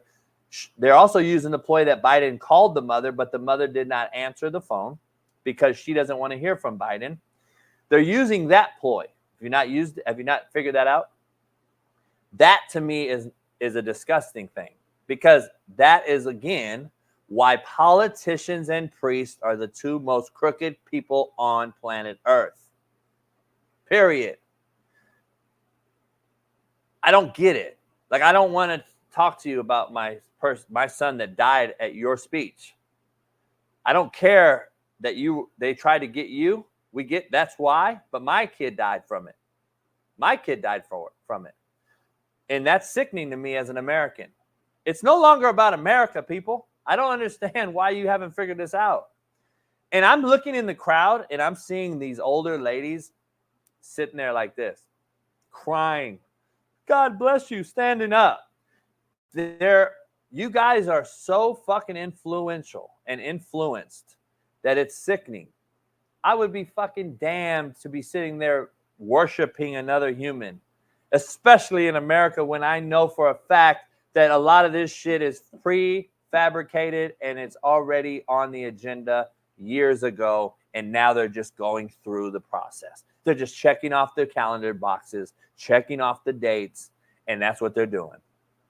We're putting Israel over here first, above America. We're putting Ukraine over here above America. We're doing all this shit above America. Fuck that. America, where are we at? What's up with us? I mean, are you shitting me? Ukraine's over there partying. They've got more small businesses being built on our money than any other country. Yet they're trafficking more pedos than any fucking buddy else in the country, in the world. And we're supporting that country. Make it make sense. Just telling you, people, I keep it real. I'm just going to tell you what it is. I don't give a fuck what you right, left, red, blue. I don't give a fuck. That's why I won't vote. It is what it is. That's why I won't vote. Just telling you. Only person that can stop anybody is you. That's it. I'm a free-willed, free, independent thinking human because I got 2 ears and 1 mouth. It is what it is. So, and you know what? It's crazy. More and more of my hood black homies are exactly the same way. Throwing it out there. You just saw 2 real ones, the Pouncey twins, the same way as I am. Tank Johnson, same way as I am. I'm just trying to figure out. There's more and more free-willed thinkers than you think. Do they come out and talk? Maybe not, but don't get it twisted. Don't think that motherfuckers don't look and see all this. And don't think that there's real motherfuckers out there who will just take the lesser of the 2 evils and say, you know what? I remember when gas was $2. I remember when I could buy a loaf of bread for $1. I remember when I could go get a full meal with my family for $100. I remember I could go to a baseball game and not spend $55 on a beer. I remember those things, and it was under Trump, not Biden. That's all I'm saying. That's all I'm saying. And it ain't just California. It ain't just Florida. It's America. Even in the smaller states, that are fucking small that everyone thinks I'm going to move to Iowa because gas is cheap. Guess what? Iowa's inflation is up too. Kansas, Nebraska, Wyoming, and Idaho are up too. Just throwing it out there, dog. Let's wake up. Like, come on, homie. You guys are killing me with this shit. It's fucking unbelievable. Take a listen to this lady speak about this whole thing. Okay.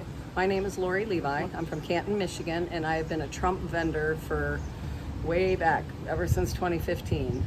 We were at his very first rally in Michigan, and then Iowa, and then it's just kind of expanded from there. We arrived at the location where this rally was going to be Friday morning, as we always come in a day early to check up, and then a lot of times we have a vendor liaison who coordinates where we can set up as far as our tents, tables, so on and so forth. So when we got there early on Friday, we drove into the main entrance and we seen where the Megatrons were. And then it was like... By this point, how many rallies have you been to? Probably all but 10 of Trump's rallies. So you'd have to go back and look at that list from 2015. Hundreds, 140, 150. I've lost count by now. And I've been in most states. You were a vendor, so I mean... A vendor, a merchandise vendor, and I'm a Trump donor.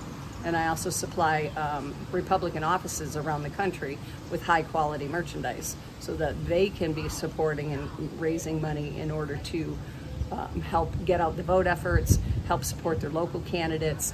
Not say it was in Georgia, and they had all of us that had trailers and trucks and big things kind of layer to create a line of sight. And some so by line of sight you mean that he is protected from any line of sight. Like, say, if I'm trying to look at that thing over there, I should not be able to see it directly.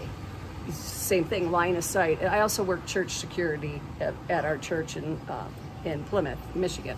So those things I pay attention to. A lot of us are friends, you know, and police over there at those buildings, they wouldn't have let general people access that area. So I just find it absolutely unfathomable that this 20-year-old kid did this on his own. Agree. That's the point of her whole long rant there. Listen, everyone that's on the left is sitting there talking about her supporting Trump. That's what supporters do. What the fuck are we talking about? The Democrats do the exact same shit for Biden, D. Jones. What are you talking about, homie? The left talks and supports the left. The right supports the right. What the fuck are we talking about? All I'm saying is that was a video about the line of sight for the shooter. That's all that video was for. Here's the issue.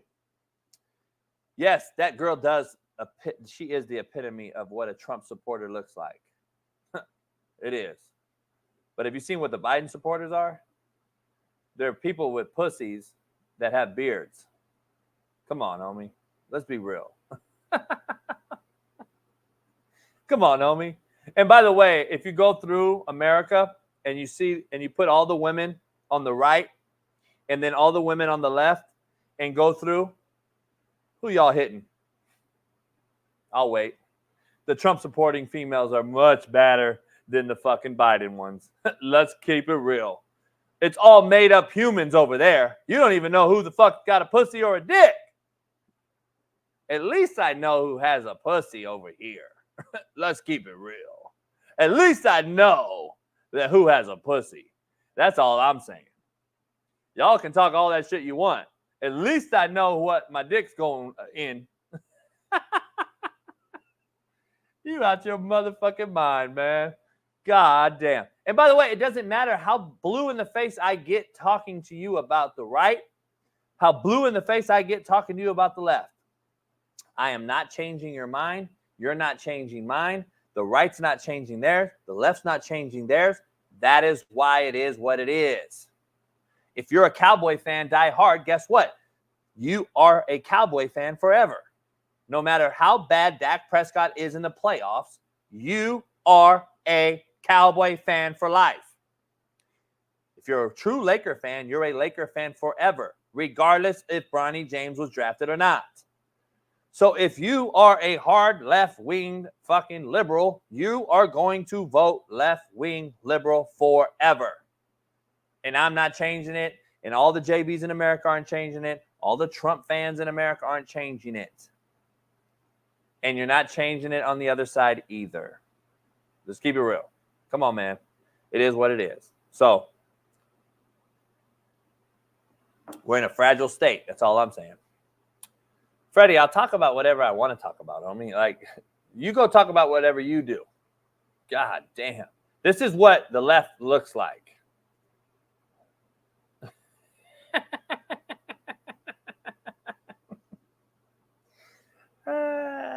That's what it looks like, Kobe. So anyway, that's just comedy to me, but it is what it is. Last night, college football 24, hit me up. I mean, not hit me up. Have been showing my videos. I've heard somewhere around 500 million views of video have been shared. And it's all because of, frankly, this. Go. Yeah. You got it? All right, you ready? On three, fella.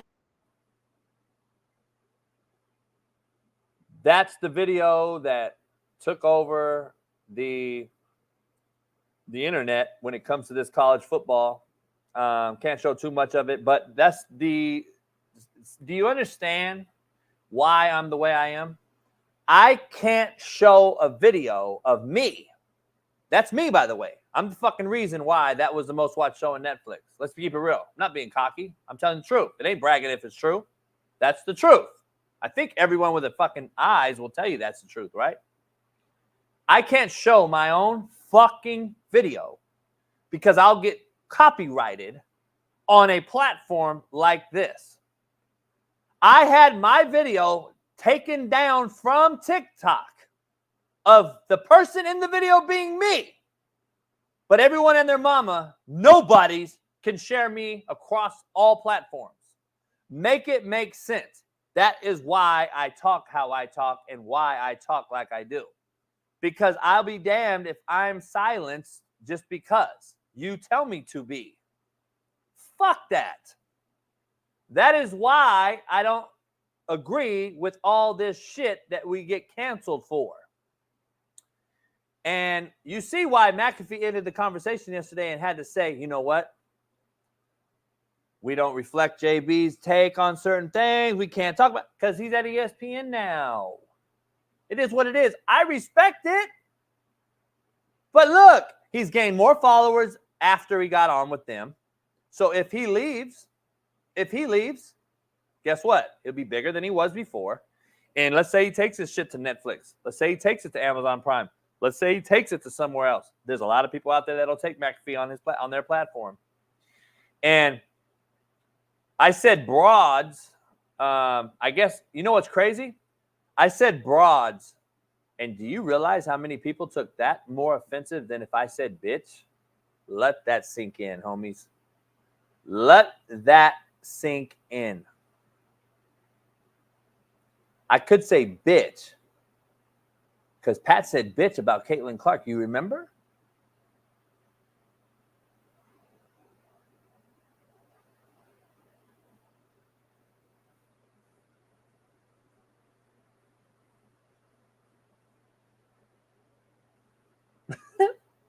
Let that sink in. I won't say nothing else, dog. I won't say nothing else. Broad now is looked at worse than bitch. Make it fucking make sense, homie. That tells you what you need to know. Been a great one. Appreciate everybody. I will see you tomorrow. It is Free Game Friday. Jeff Nadu joins us. Shaun King joins us. Matt McChesney joins us. We'll end the week with a banger. Join us as well. Pound that like, subscribe, become a member today. We're trying to get everybody we're trying to get to 50,000. We're trying to get to 50,000 before the season. All right. We got 9,000 to go. Help us get there. Subscribe today. Spread the word. We'll be back tomorrow. Free Game Friday. Much love. Appreciate you guys. Peace. Issues get pressed so fast, you don't get sacked like bags and baggage. Smitty and Jason Brown, kill the, yeah, it's a rap. We what the game's been missing, we switched it and filled the gap.